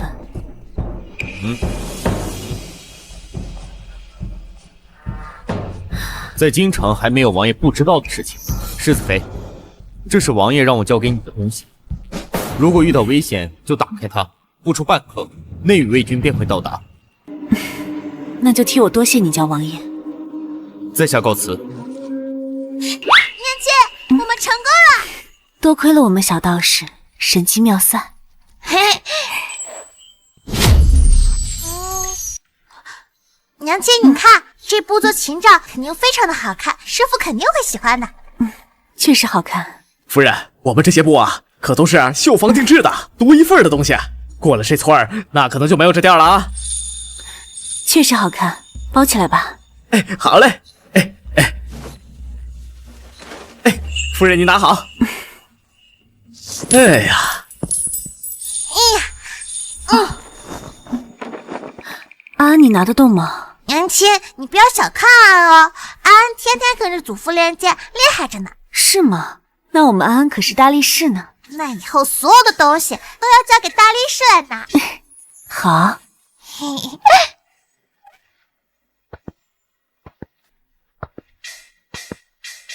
小姑娘，来看看有什么喜欢的。老板，这个多少钱？5两银子，这个簪子就这么一只了，我给你打个折，3两。要不要你娘亲买给你？我不用我娘亲出钱，安安有钱。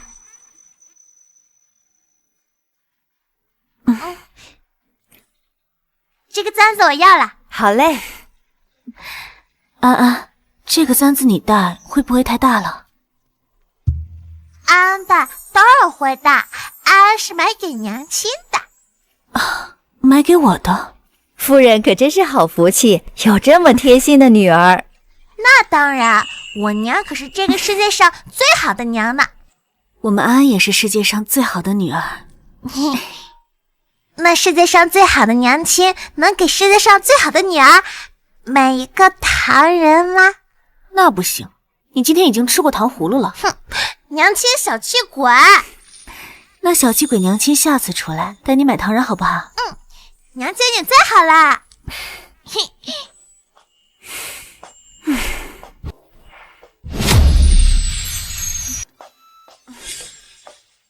真晦气，怎么又碰到他了？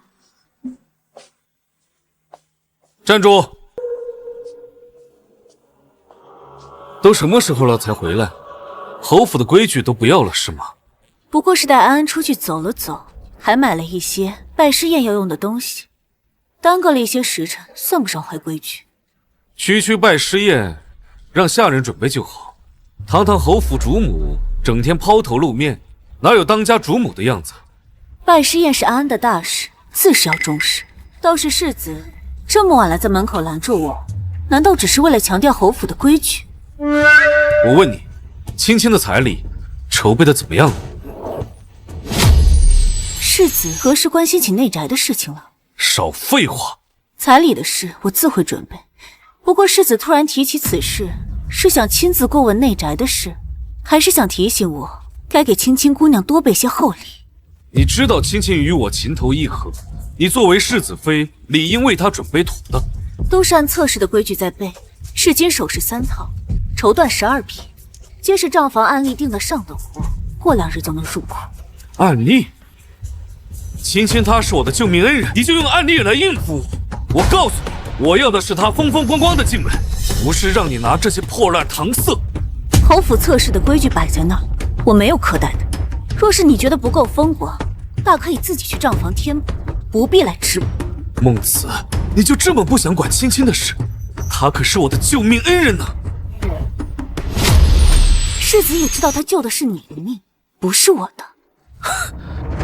孟子，你什么时候变得如此刻薄？青青以妾室身份入府，本就委屈，作为正室，本就该多照顾她些。不过是一个妾，有个轿子从侧门抬进来便是，何必铺张浪费？侯府的银钱要用在该用的地方，而不是用在这些虚名上。爹爹偏心，明明娘亲才是正事，爹爹就只想着那个女人。大人说话，你小孩插什么嘴？阿儿已经6岁了，不是小孩。爹爹若是喜欢秦姨娘，别让她当世子妃好了。你世子难不成想打女儿？安安只不过说了句实话。孟慈，这就是你教出来的女儿吗？世子若觉得我教不好女儿，何不将秦姑娘的儿子接来府中教养？不对，我倒是忘了，世子早就将秦姑娘的儿子当做自己的亲儿子了。孟慈啊，孟慈，你这个人简直不可理喻！世子若觉得我不可理喻，大可以自己操办，我绝无二话。好得很。你眼里竟如此容不下青青？容不容得下，不是世子说了算。况且，秦姑娘以妾室身份入府，不必为了些虚面逾越了侯府的规矩。这样传出去，反倒会让旁人笑话侯府。虚面？孟慈，青青是我的救命恩人，我给她体面，就是给我侯府体面。你这无所谓的态度，根本就没有把当家主母的责任放在你眼里。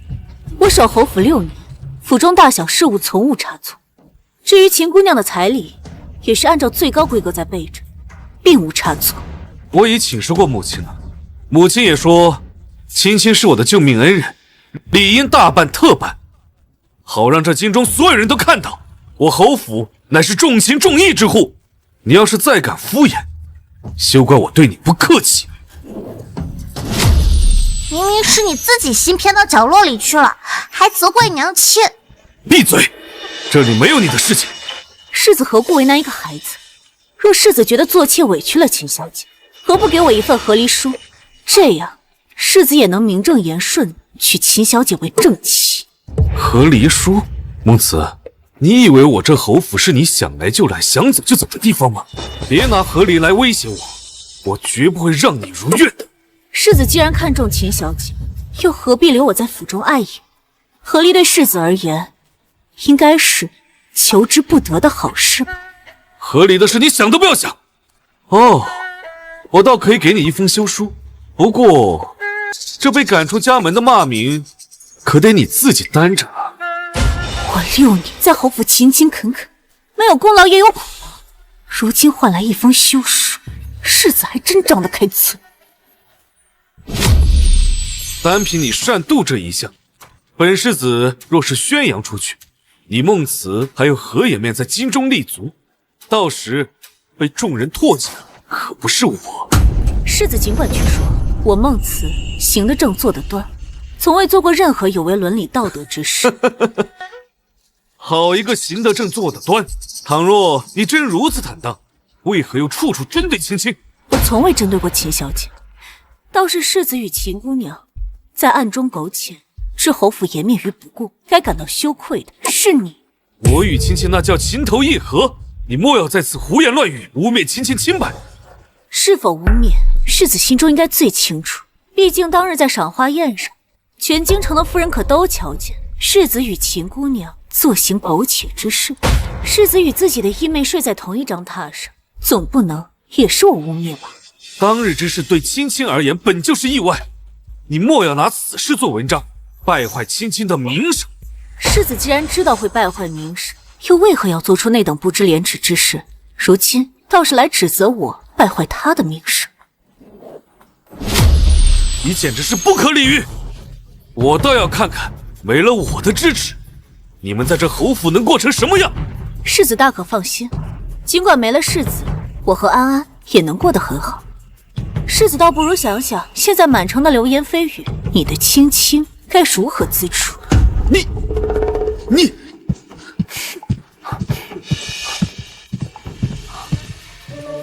沈世子，此人在街上惊扰了我家摄政王殿下，我家王爷念其与世子的旧情，并没有多加责罚，还望世子管好自家家眷，不要让无关人等惊扰王爷。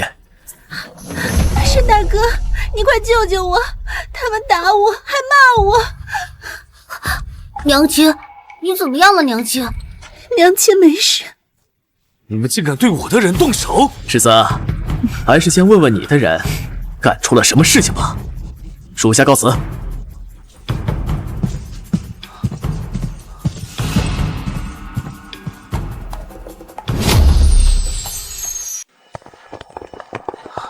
沈大哥，都是他，是孟夫人。他骗我说王爷在酒楼设了宴席，要我前去。他说我只要去了，老夫人就能对我有所改观。我怎知这会是一个圈套？就是故意要引我前去，让我冲撞了王爷，好让我在你面前难堪。爹爹，我听见了。娘亲出门前，孟夫人的丫鬟找过她，这一切都是一意，故意设计的。孟慈，你还有什么可狡辩的？你得罪了摄政王，影响的可是整个侯府。孟夫人，你这些争风吃醋的事情，有没有考虑过沈大哥？有没有考虑过整个侯府？孟慈，青青说的可都是真的，你为何要这么做呀？丫鬟是哪个丫鬟？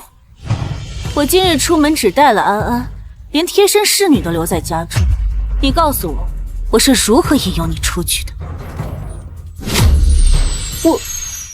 我自然是听侯府的下人们说的，他们说你前去，我只是想着你可能缺一些帮手，我才跟过去的。我倒是不知道侯府哪个下人敢擅自议论主子的去向，不如秦小姐帮我找出来，也是为侯府整治风气。我还有一事，我想问问世子，秦小姐未过门，依旧是侯府的义女，是又如何？未出阁的女子出门，需经老夫人或我同意，还必须有仆从跟随。她今日带家和私自外出，世子你可知道是谁给的出门令牌？我怎么知道？爹爹肯定知道。我记得上次秦娘偷偷溜出去买胭脂，用的就是爹爹的令牌。更何况，我记得娘不是关了秦小姐禁闭，关禁闭的时候外出。敢问世子，侯府何有这些规矩？我何时给过你令牌？不是的，沈大哥，我没有。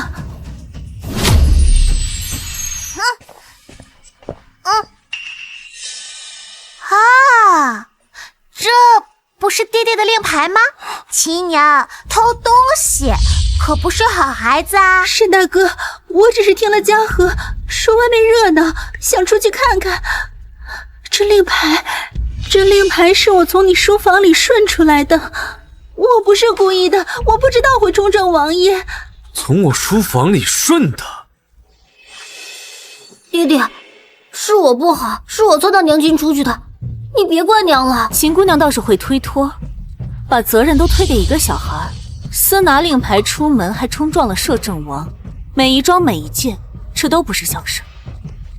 你怎么这么不懂事啊？沈大哥，我真的不是故意的，我只是想出去跟老夫人买些礼品，让老夫人对我的态度好一点。世子倒不如想一想，如今该怎么给王爷一个交代。孟慈，你是侯府的当家主母，你怎么忍心看着青青这样？世子现在倒是想起我了，我和安安走了一下午，有些累了，晚些还要给娘请安。走。孟慈，你沈郎，我求你救救我！我在京城无依无靠，我没有别的亲人能帮我了。这可是摄政王，传闻他心情阴晴不定，心狠手辣，如今这般，想要平息绝非易事。沈郎，那你还是让我走吧，我不能连累侯府，我不怕死。若是摄政王降罪，还请你帮我护好嘉禾。爹爹，娘亲也是为了给祖母尽孝才出去的，你别怪娘好不好？沈郎，其实这些都是世子妃的错，如若不是她，我又怎会冲撞了王爷，落到如此境地？事已至此，说什么也没有用了。你们快起来，你先带着孩子回府，切莫再惹是生非，此事我自会处理。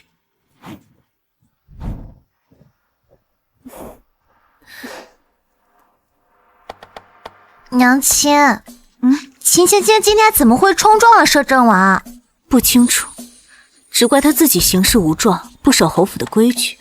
如今出了事，倒想把责任推到旁人身上。对，所以不可以偷东西，偷东西的人都是坏小孩。是，我们安安啊是好小孩。来看看下午新买的布，想做成什么样子？后天啊就是你的拜师宴啦。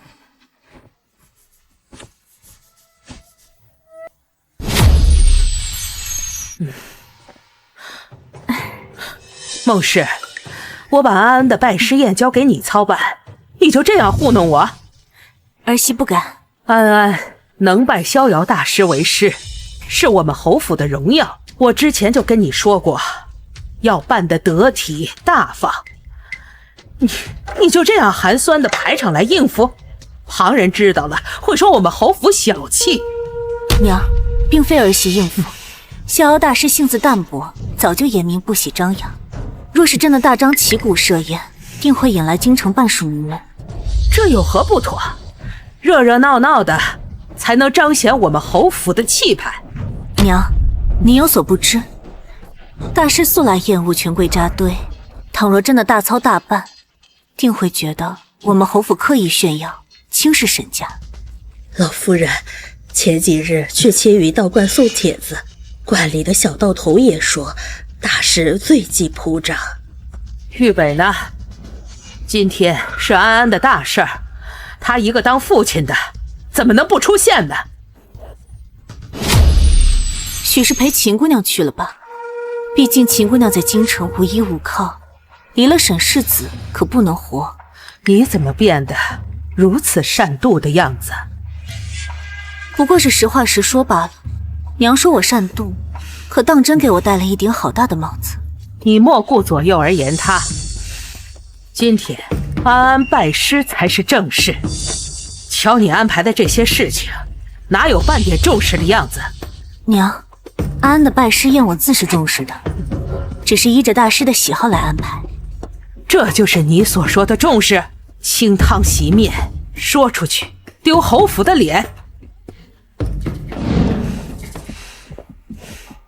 你孟家小门小户上不了台面，可你在我侯府待这么多年，连宴席这点东西你都没学会。沈大哥，这事就别怪孟姐姐了，她呀，可能只是想为侯府节省一些开支吧。这才几日，偷拿令牌得罪摄政王的事就过去了。这秦青青当真是好手段。节省开支？我侯府办宴席什么时候这么寒酸过？孟慈，难道你是想让我侯府变成全京城的笑柄吗？笑柄？若真论起笑柄，世子与秦姑娘岂不是更好笑一些？你不要在这里血口喷人！血口喷人？世子与秦姑娘在赏花宴上做的那些事，全京城的人可都看得清清楚楚。难道这也是我编造的不成？你，沈大哥，你快看孟姐姐，她就是故意针对我，想让我在侯府待不下去。秦青青，你无美苟合，爬上自己义兄的床，难道这些事情也是我故意针对你？好了，都不要吵了。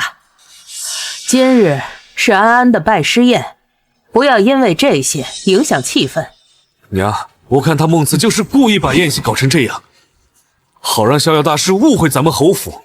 这宴席虽然简单，但食材都是按照最高规格备的。这米酒可是江南贡酒最流霞，这虾仁取的是太湖头茶的青虾，皆是请了京城有名的大厨精心烹制。精心烹制？谁知道你是不是为了狡辩胡说八道？逍遥大师到！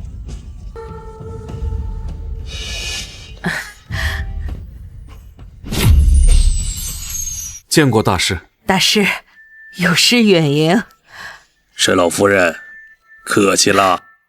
大师高风亮节，今日拜师宴，还望大师莫嫌弃简陋。我这儿媳妇儿啊，哎，沈老夫人，此言差矣。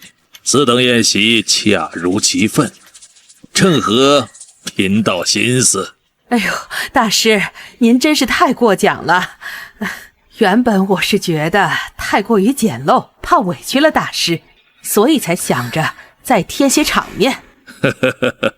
老夫最烦铺张之事，此言甚好，甚好。大师，一切皆按您之前所提准备，若有不周之处，还望大师海涵。不必多礼，沈夫人，有心了。安安拜在我的门下，那就是一家人。这种宴席摆得甚好，甚好。安安呢？安安去库房去给您的拜师礼了。前2日，安安在街上相中一匹布料，说是给您做琴罩，再合适不过，让秀娘连夜赶制，宝贝的紧，连让我都没舍得多看一眼，说是今日要亲手呈给您。哦，这小孩子还真是有心呐！啊，可不是呢，他天天念叨着师傅，倒是让我这个当娘的羡慕。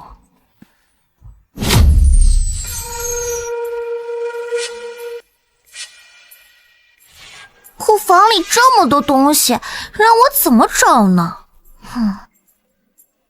让小桃姐姐放到库房了呀。怎么找不到？应该昨天就找出来的。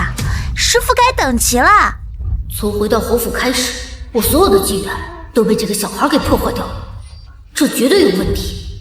难不成他也是传来的？这也没有，到底在哪儿啊？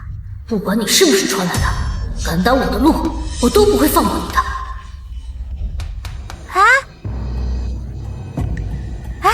找到了。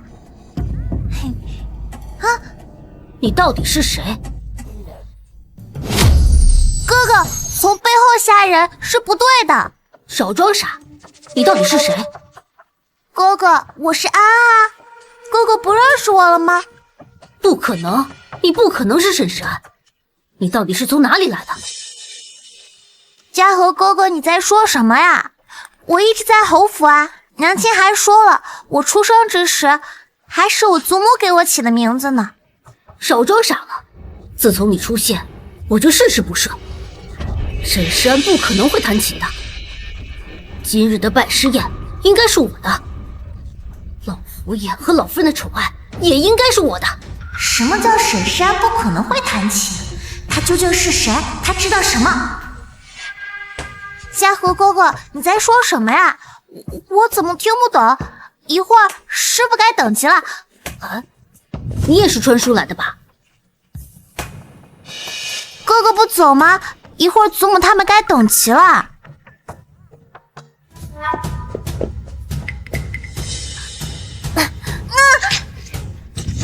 这库房年久失修，这货架怎么也倒了？安妹妹，你别着急，我这就找人去救你。传书？难不成秦家和不是这个世界的人？怪不得这一世很多事情与上辈子完全不同。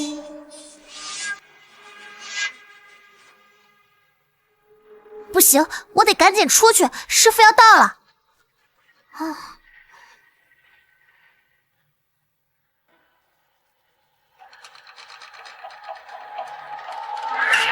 还好一直带在身上。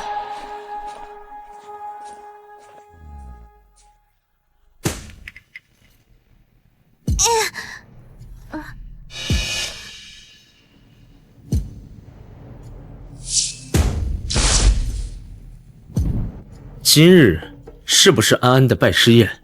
是，逍遥大师已经到侯府了。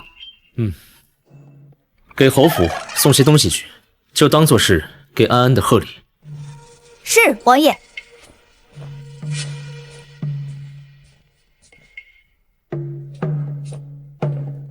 王爷，安安小姐出事了。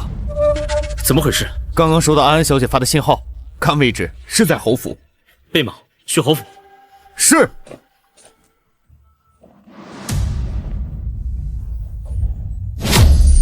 安安这孩子一向是稳重懂事，今天是怎么回事啊？竟然敢把逍遥大师晾在这里，这吉时可马上就要到了呀！孟子，你就这样教女儿的？长这么大了，毫无时间观念。娘，儿媳去库房看看。莫不是出了什么意外？在这侯府能出什么意外呢？我看呀，就是这小孩子贪玩，忘了时间吧。妹妹一向受宠，肆无忌惮惯了，大师不要在意。哼，我看都是你惯的，现在简直无法无天。安一向乖巧，定不会误了时辰的。姐姐，你这话说的可就不对了。这小孩子贪玩，总会误了时辰的时候。再说了，这安安还小，恐怕呀还不懂得这拜师宴的重要性。姐姐回头可得好好的教一教，莫要传出去说我们侯府不懂规矩。你一个未过门的妾，出席这种场合才是坏了侯府的规矩。大师，这吉时已经要过了，安安还迟迟未到，我看不会是他仗着自己有些天赋，就不把您放在心上吧？果真如此吗？大师，安安的品行您也是知道的，定不会做出这种事情来。来人，去找找小小姐。是。大师，安安一向敬重您，今日定是有什么事情耽搁了才会如此，您千万不要误会他。没事没事。孟慈啊孟慈，你让我说你什么好？你趁我不在的日子里怎么教女儿的？现在连拜师宴他都敢迟到。大师依我看呀，这拜师虽然讲究琴技，但是也讲究一个规矩，一个态度吧。是啊，大师，安安妹妹简直就是目无尊长，根本不懂得尊师重道。那我问你，你说应该怎么办呢？啊？大师先前在公主府，你也是夸赞过嘉禾的琴技的。嘉禾这孩子从小就细心钻研，定不会辜负了您的栽培。不如今日就先让嘉禾顶上。莫要胡闹！大师，他不懂规矩，不要和他一般见识。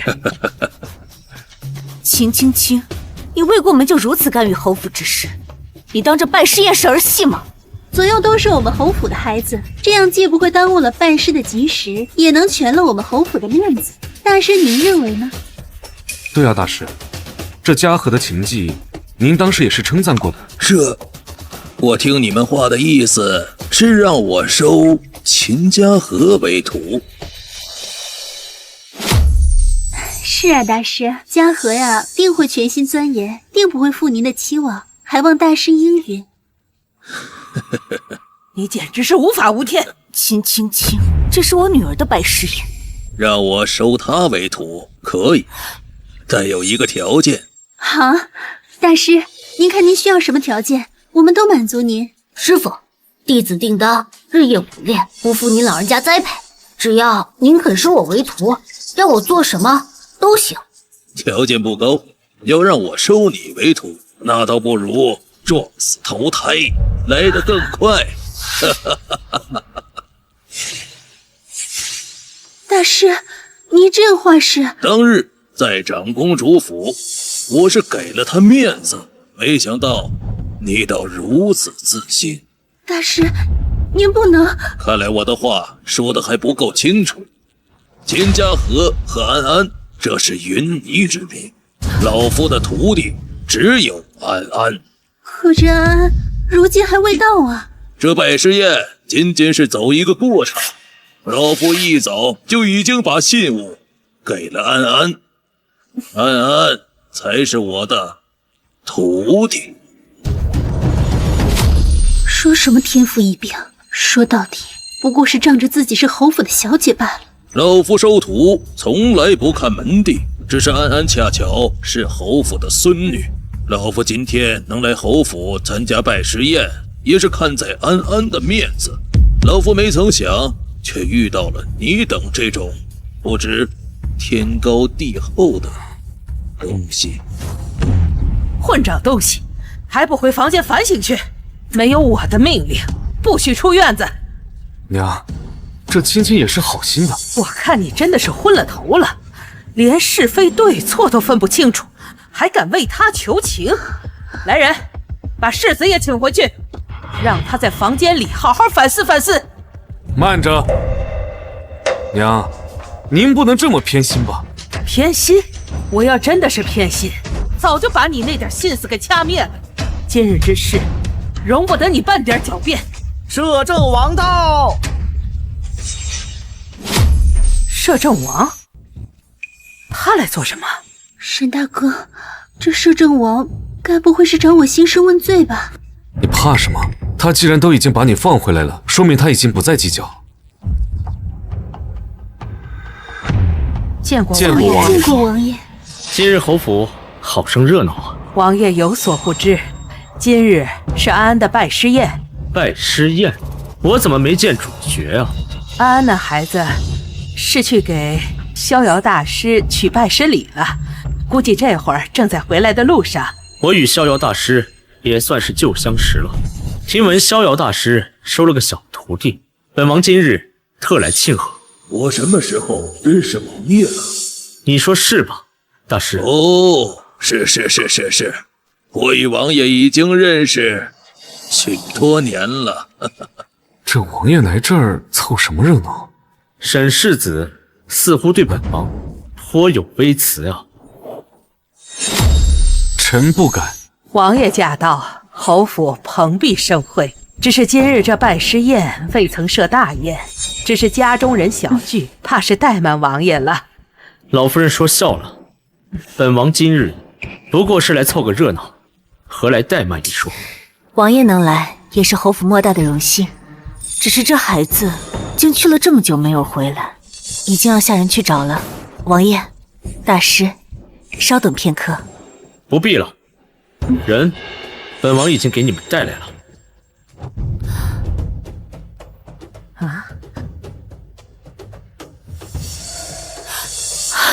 啊！你去哪里了？怎么弄得如此狼狈？娘亲，我还以为再也见不到你了。怎么回事啊？祖母，安好害怕，安不敢说。有祖母在，你说。乖徒儿，别怕，有为师在，为师给你做主。嘉禾哥哥，你不是说去找人了吗？你怎么还没回来？嘉禾，怎么回事？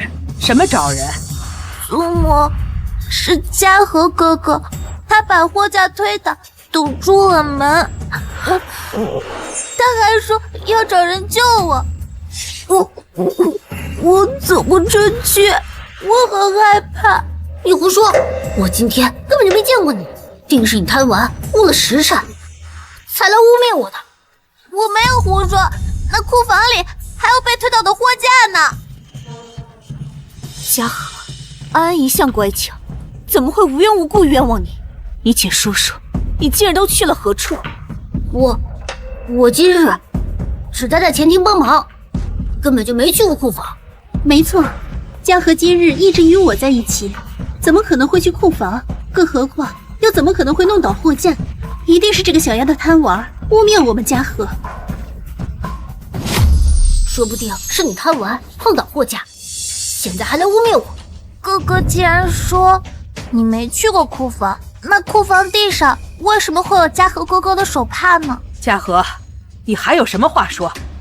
这手帕也不知是你从何处捡来的，故意污蔑我们嘉禾吧？那为什么手帕上还写着嘉禾哥哥的名字呢？我一直被困在库房，怎么可能去动嘉禾哥哥的手帕？那也不能证明是我推倒货架，说不定是你自己故意放在那儿。为什么要污蔑嘉禾哥哥？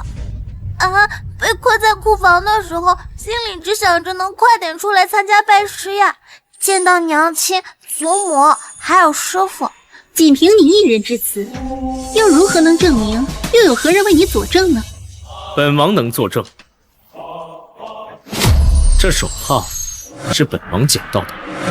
王爷捡到的？本王来侯府送贺礼，碰巧听到有人在求救，便循着声音找了过去。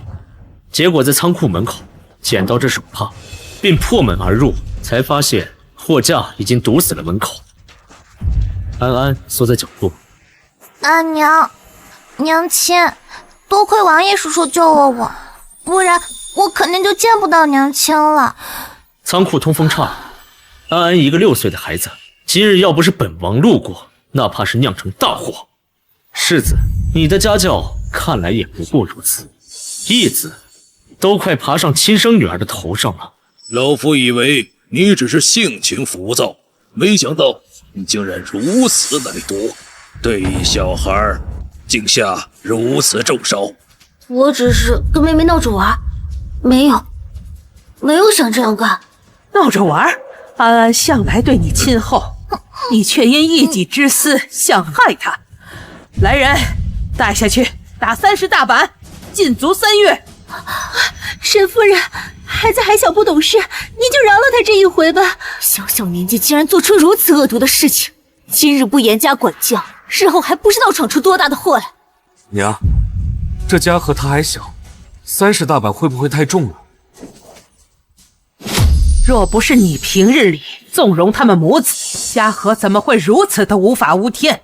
今日的拜师宴被搅成这样，你也给我回房反省去。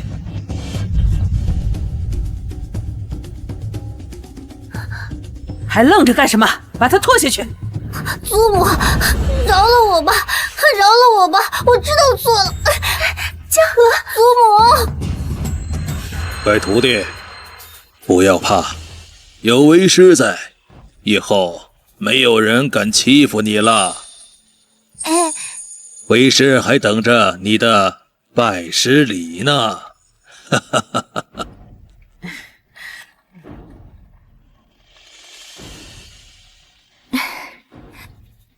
师傅，这是我和我娘找绣娘连夜赶制的，用的是我特意挑选的云锦，您看您喜欢吗？喜欢，为师非常喜欢，这是我收到最好的拜师礼。安安，快敬师傅一杯。哦，师傅，您请喝茶。嘿。好茶，好茶！记得，从今天开始，你就是我的亲传弟子。来人，把本王的贺礼送上来。此旗名为凤鸣，乃是前朝大师所制。今日我便赠与安安，算是当做他的拜师礼。王爷，礼太厚重了，安安年纪尚小，恐难承受啊。本王说担得起，便担得起。多谢王爷厚爱，安安，还不快谢过王爷？谢过王爷。娘，您找我什么事？阿慈啊，这是仁医堂的地契和账册。我想了许久，这医馆交到你手里最为合适。日后等安安出嫁，这医馆一并做了嫁妆添进去。娘，这医馆是您多年的心血，我怎么能……阿慈啊，你性子沉稳，又精通医术，这些年帮着打理侯府上下，我都看在眼里。祖母，我娘亲从小就会医术，一定能管好医馆。还是安安最懂你娘，你收下吧，这也算是我一份心意。预备执意要去秦氏，我总归得顾及侯府的脸面呢，终究是委屈你了。多谢娘。还有一事，明鹤书院今年招收女弟子，长公主已经帮忙递交了信物，10月后开学，安安便可去明鹤书院读书了。明鹤书院是那个以才学绝伦著称、不轻易招收女弟子的明鹤书院？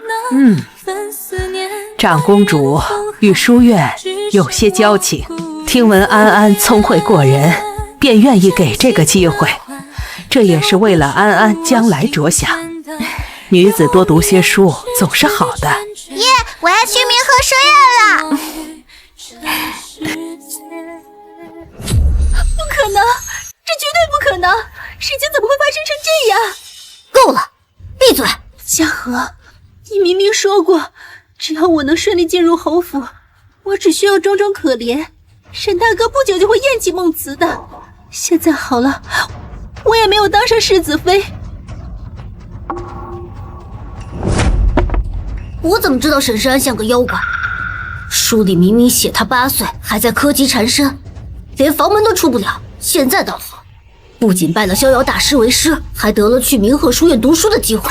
你还说孟母会嫌那个孟慈出身低微，可现在好了，连自己嫁妆里的医馆都给了他，乱了，这些计划全乱了。乱了就换条路子，侯府这条道走不通，我们就找更硬的靠山。更硬的靠山？到现在还有谁愿意帮我们？三皇子。书里说了，三皇子早就想谋夺皇位，一直在暗中招揽人手。只要我们投靠他，等他当了皇帝，别说世子妃，就算是贵妃之位，也给你弄到手。嘉禾，你是疯了吗？这种话怎么能往外乱说呢？要是真的被别人听见，这可是会掉脑袋的。富贵险中求，你也不想一辈子被孟慈压在头上，当一个见不得光的妾是吧？可是这三皇子，我们连面都见不到，又如何能信我们呢？我们见不到，有人能见到啊。你是说沈大哥？没错。不行，这侯府一贯保持中立的，沈大哥是不会答应我的。倘若三皇子谋反成功，所谓的中立又有什么好下场？这可是我们唯一的路了。那倘若我们谋反失败了呢？这谋逆可是大罪，是要诛九族的呀！你怎么如此胆小？书里说了，最后登基的就是三皇子，那他就一定能成功。爹爹最信任你，只要你说，他一定会去做的。不行不行，我们就没有筹码，拿什么去说服三皇子？紫药粉下入护城河中，能伪造瘟疫的情景，到时候整个京城都会陷入混乱。三皇子趁乱登上皇位，平定瘟疫，拯救百姓。不行不行，这太疯狂了！你是说你要制造一场瘟疫？那可是会害死很多人的。怕什么？书里写过，三皇子就是靠着这场瘟疫收买人心，最后登上皇位的。我们只是帮他提前一步而已。不行不行，你太疯狂了，我不能这么做。万一要是控制不住的话，既然我能拿出制造瘟疫的药方，那就一定有解药。只要我们将药粉下入护城河上面，等瘟疫爆发时，三皇子已经带着兵马去控制京城，分发解药。到时候所有的百姓都会感恩三皇子，将他视为救命恩人。三皇子还说得不到民心吗？而你我就是助他登基的大功臣，这荣华富贵还不是唾手可得？不行，这也太可怕了，到时候如果被发现，我们可都会死的。现在后悔已经晚了，我们没有回头路了。你也不想一辈子被人踩在脚下。那沈大哥他……沈玉北，等三皇子掌控大局，他若听话，便让他当个闲散侯爷；若不听话，便说他勾结逆党，一并处决。这沈大哥到底也对我不薄？对你不薄，他若真对你好，会让你一直当个见不得光的妾室，会让你我在侯府处处受制。现在机会就在眼前，只要我们成功，你想要的一切都能得到。那我们该怎么做？明日你找个机会接近沈玉北，借助他的名义出府，去见三皇子的人，把药粉和解药的事情都告诉他，就说我们愿意助他一臂之力。可如果这沈玉北问起来，我又该如何跟他解释？你就说是为了侯府的未来，为了让他更上一层楼。他若真为侯府着想，定会帮你这个忙。好，那我可以试试。但是嘉禾，你要向我保证，一定会有瘟疫的解药，不能真的让这个瘟疫蔓延开来，害死外面的无辜百姓。哎，知道了知道了，你只管做好你的事，解药的事情我自有安排。记住，此事千万不能泄露半分，否则我们都得完蛋。好，我记住了。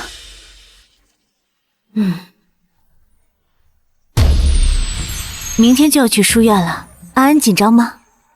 娘亲，明鹤书院是什么样的呀？世子怎会来我房中？我听闻你连日为医馆奔波，晚上还有合账，我特地让厨房炖了参汤，给你补补身子。多谢世子关心，我身子已无碍。参汤，还是世子留着吧。阿慈，前些日子是我不好，让你受委屈了。世子回家这么久，还是第一次踏足我院中，想必不只是为了送人参来的，有话不妨直说。好，既然你这么直接，那我也不绕弯子了。这仁医堂交到你手上，你经验不足，秦青青自幼随父行医，对医馆的事情颇为熟悉。我想让他去医堂馆帮忙，好让你轻松些。世子倒是考虑的周全，只是这仁医堂如今交到我手上，该如何打理，我自有分寸，不必世子操心。这青青比你更懂药理，让他打理也好让你轻松些。更何况你们马上要成为一家人，这医馆在谁手上不都一样吗？交给他，世子怕不是忘了，这医馆是娘亲手交给我的。娘那边我自会去说，你既要操持侯府中馈，又要照顾安安，何必为了一间医馆劳心呢？我自幼跟着母亲学医，打理医馆的本事未必比秦姑娘差。秦姨娘连个药材都认不全，怎么管好医馆？这医馆是祖母给娘亲的，不可以让。安，你一个女子占着鹤鸣书院的名额本就不妥，现在还在这为你娘强词夺理。世子此言差矣，安安能得到明鹤书院的名额，那是长公主看中她聪慧，与性别无关。至于医馆，我定会用心打理，不劳世子费心。孟慈啊孟慈，这明鹤书院的名额本就是看在侯府的面子才给的，你莫以为安安真有多大的本事能进这等学府。即便是赠予，那也是赠给沈家后代，秦家和一个外人凭什么来抢占安安的机会？嘉禾叫我一声爹，便是沈家的人。我看你如今眼里不仅容不下青青，连带着嘉禾的前程你也要毁掉，你还有一点当家主母的样子吧？前2日，安安被关在库房，世子不问缘由的就护着秦嘉禾，如今还要为了秦青青来抢我医馆，夺安安的书院名额。沈玉北，你还有半点当父亲的样子吗？我所做的这一切，不都是为了侯府，为了这个家吗？这青青和嘉禾初来侯府，人生地不熟的，我多照顾他些，难道不应该吗？是为了侯府，还是为了你的一己私欲？你身为当家主母，当以大局为重，千万别为了一时义气，坏了我侯府的和气。以大局为重，世子口中的大局，就是要牺牲我和安来成全他人吗？既然如此，这当家主母我不做也罢。你又在胡搅蛮缠些什么？啊，你能不能懂点事？孟慈，我问你，要是没有侯府，你算什么？从明日起，我和安安就会搬到医馆居住，和离书我会签好字。好，好得很。你们等着。哼。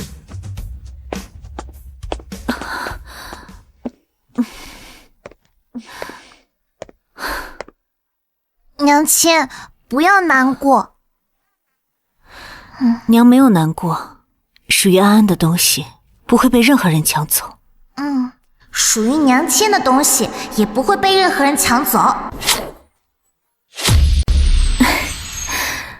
安安乖，等娘亲忙完了，就随你去采买去书院的东西。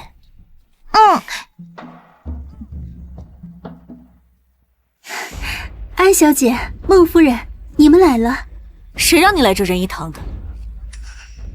孟夫人，是沈大哥说你刚刚接手了医馆，事务繁忙，让我过来给你打打下手，帮你分担一些。孟夫人，我知道你还在生我的气，可我真心是想来帮忙的。虽然我也救了沈大哥的命，但是总不能一直在侯府里白吃白住，总是要做些实事的。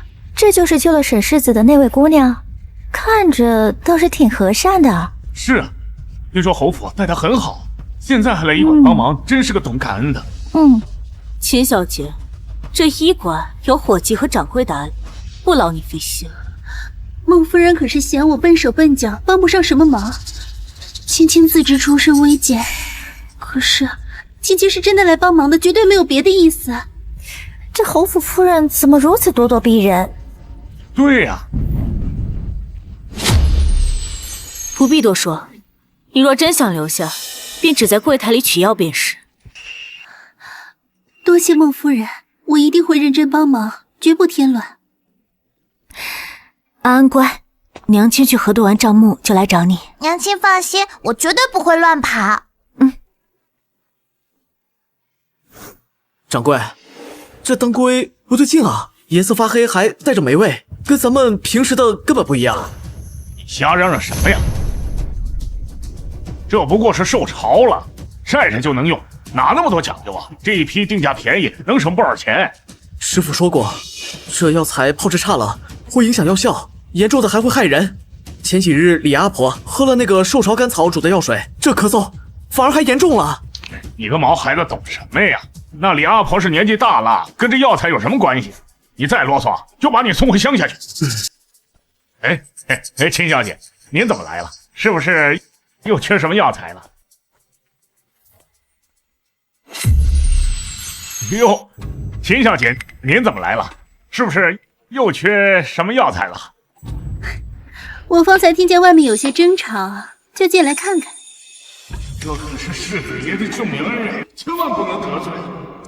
哦，没什么，就这孩子不懂事儿，把弄潮了药材当成坏的，我这教育他。秦小姐，这药材真有问题，您看这霉点。不过是沾了点霉气，多晒晒就好了。小石头，别怪我没说你，这做事吧，有时候不能这么较真。这开医馆跟过日子那是一样的，都得省着点，要不这银子不都白白花出去了。可这是会害人的呀。小石头，你年纪还小，不太懂事，我看你是有点分不清轻重。这孙掌柜可是我们这儿的老管事，难不成还能害外面那些病患？这仁医堂我也是能做得了一些主的，你要是再敢胡言乱语，别怪我把你给赶出去。听到秦小姐的话了，赶紧把这些都收拾好。秦小姐，库房脏乱，这些粗活就交给这些下人做就行了。您要是沾上灰，那沈世子该心疼了不是？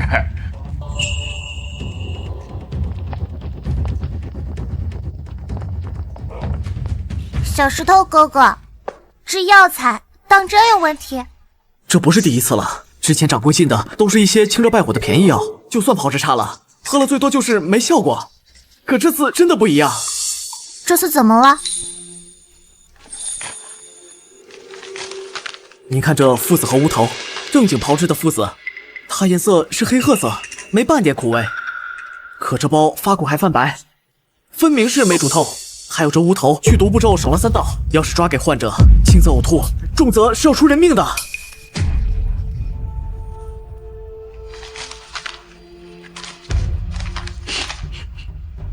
这掌柜真是疯了！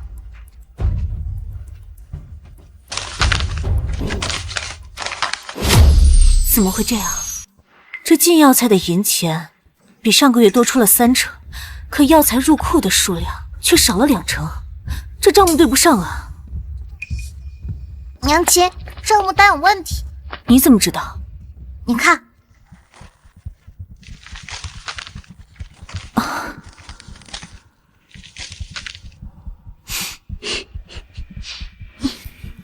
把孙掌柜喊来。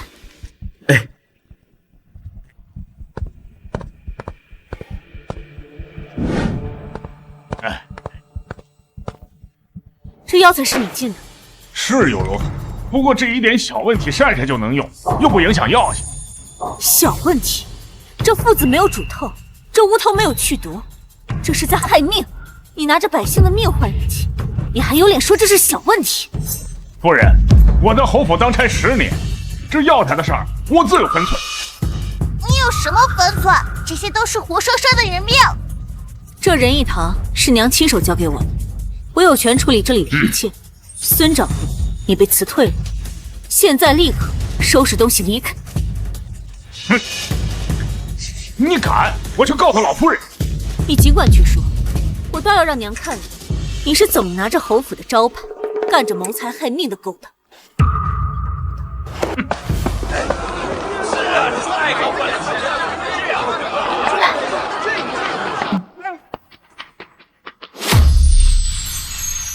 大夫，大夫，快救救我爹！脉象紊乱，气息微弱，可是症状？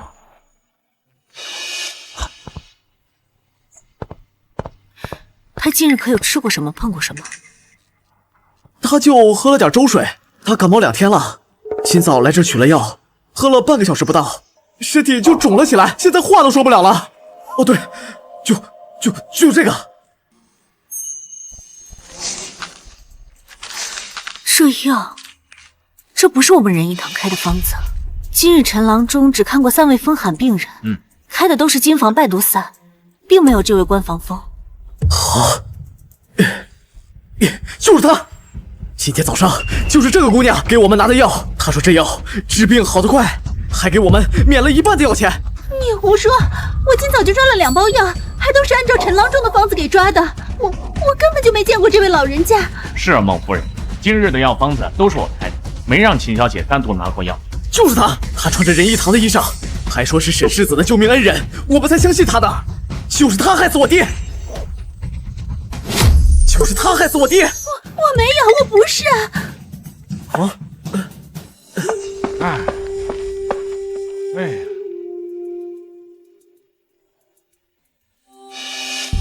这是典型的过敏症状，看这反应应该是伞形科药材过敏。是关防风。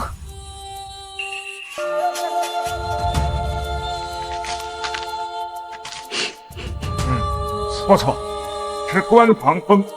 怕是抓药的人不清楚，黄芪和关防风是药天赋易引起过敏。我真的没有拿错药，今天早上陈郎中开的方子，我可都是按着抓的。这黄芪和关防风，我都细细的分辨过。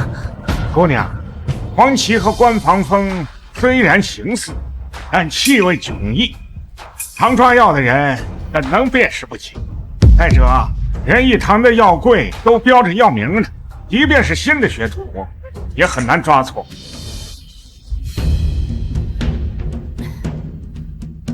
你干什么？我爹就是吃了你们仁义堂的药才出事的，你还要杀人灭口！我娘不会害人。他这是过敏，需要马上催吐。我以仁义堂老板的身份担保，如果老人家出了什么意外，我孟慈一定负责到底。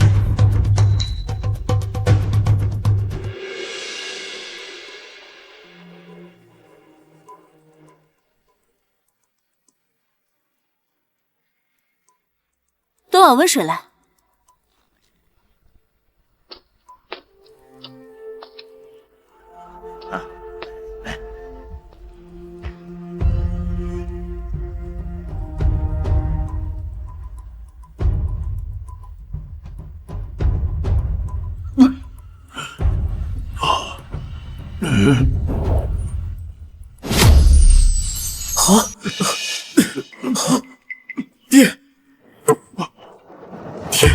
爹，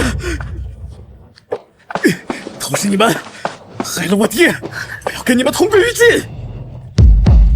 告我！爹，你感觉怎么样？就是还有点晕。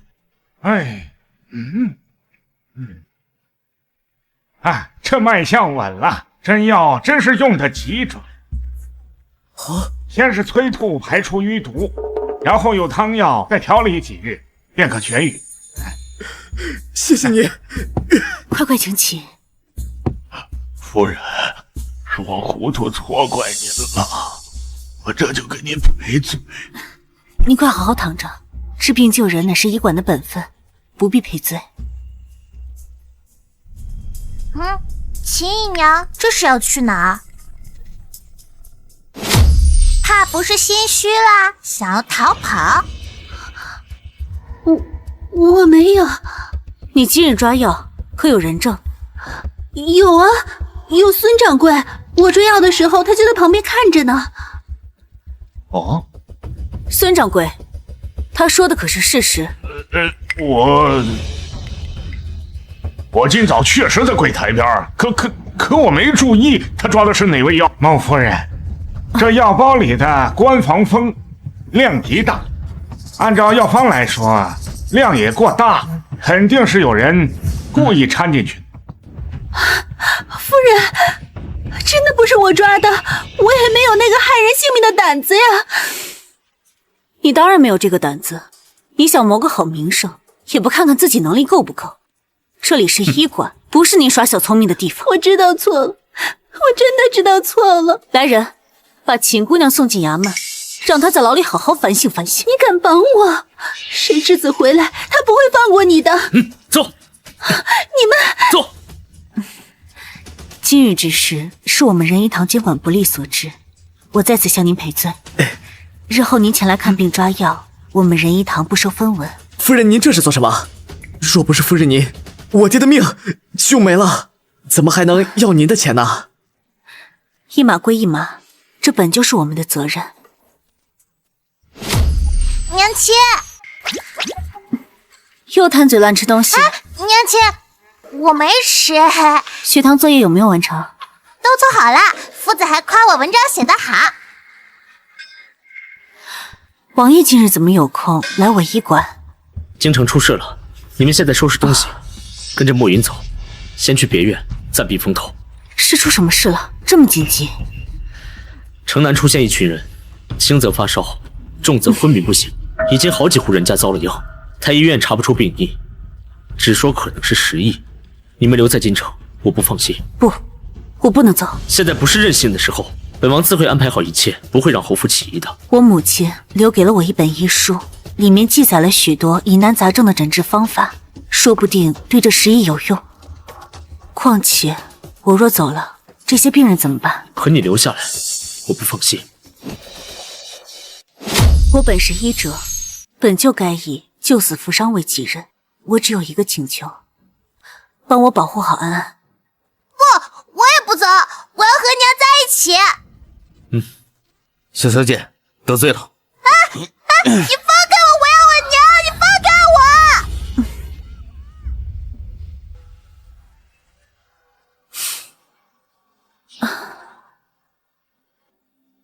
带我去看看病人吧。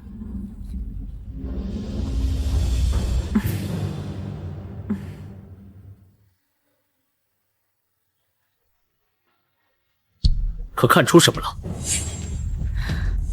这不像是食疫，更像是中毒。对，没错，更像是中毒。这是一种极为罕见的毒药，中毒之人不会马上毙命，但是会像食疫一样发热、呕吐，直至昏迷。可有医治的办法？我母亲给我的医书上有记载此毒的解法，行的药材都够，只是有一味积雪草不够。无碍，墨雨，你即刻带人去搜罗全城的积雪草，交由仁医堂。是。倘若真是下毒，这京城怕是要乱啊！你等专心研制解药，其他事交给本王。有王爷在，不必惊慌，不会有问题的。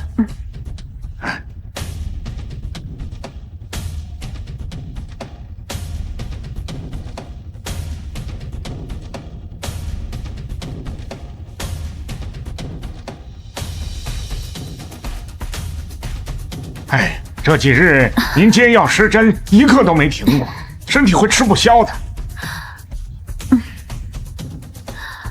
无碍，这也是最后一副汤药了。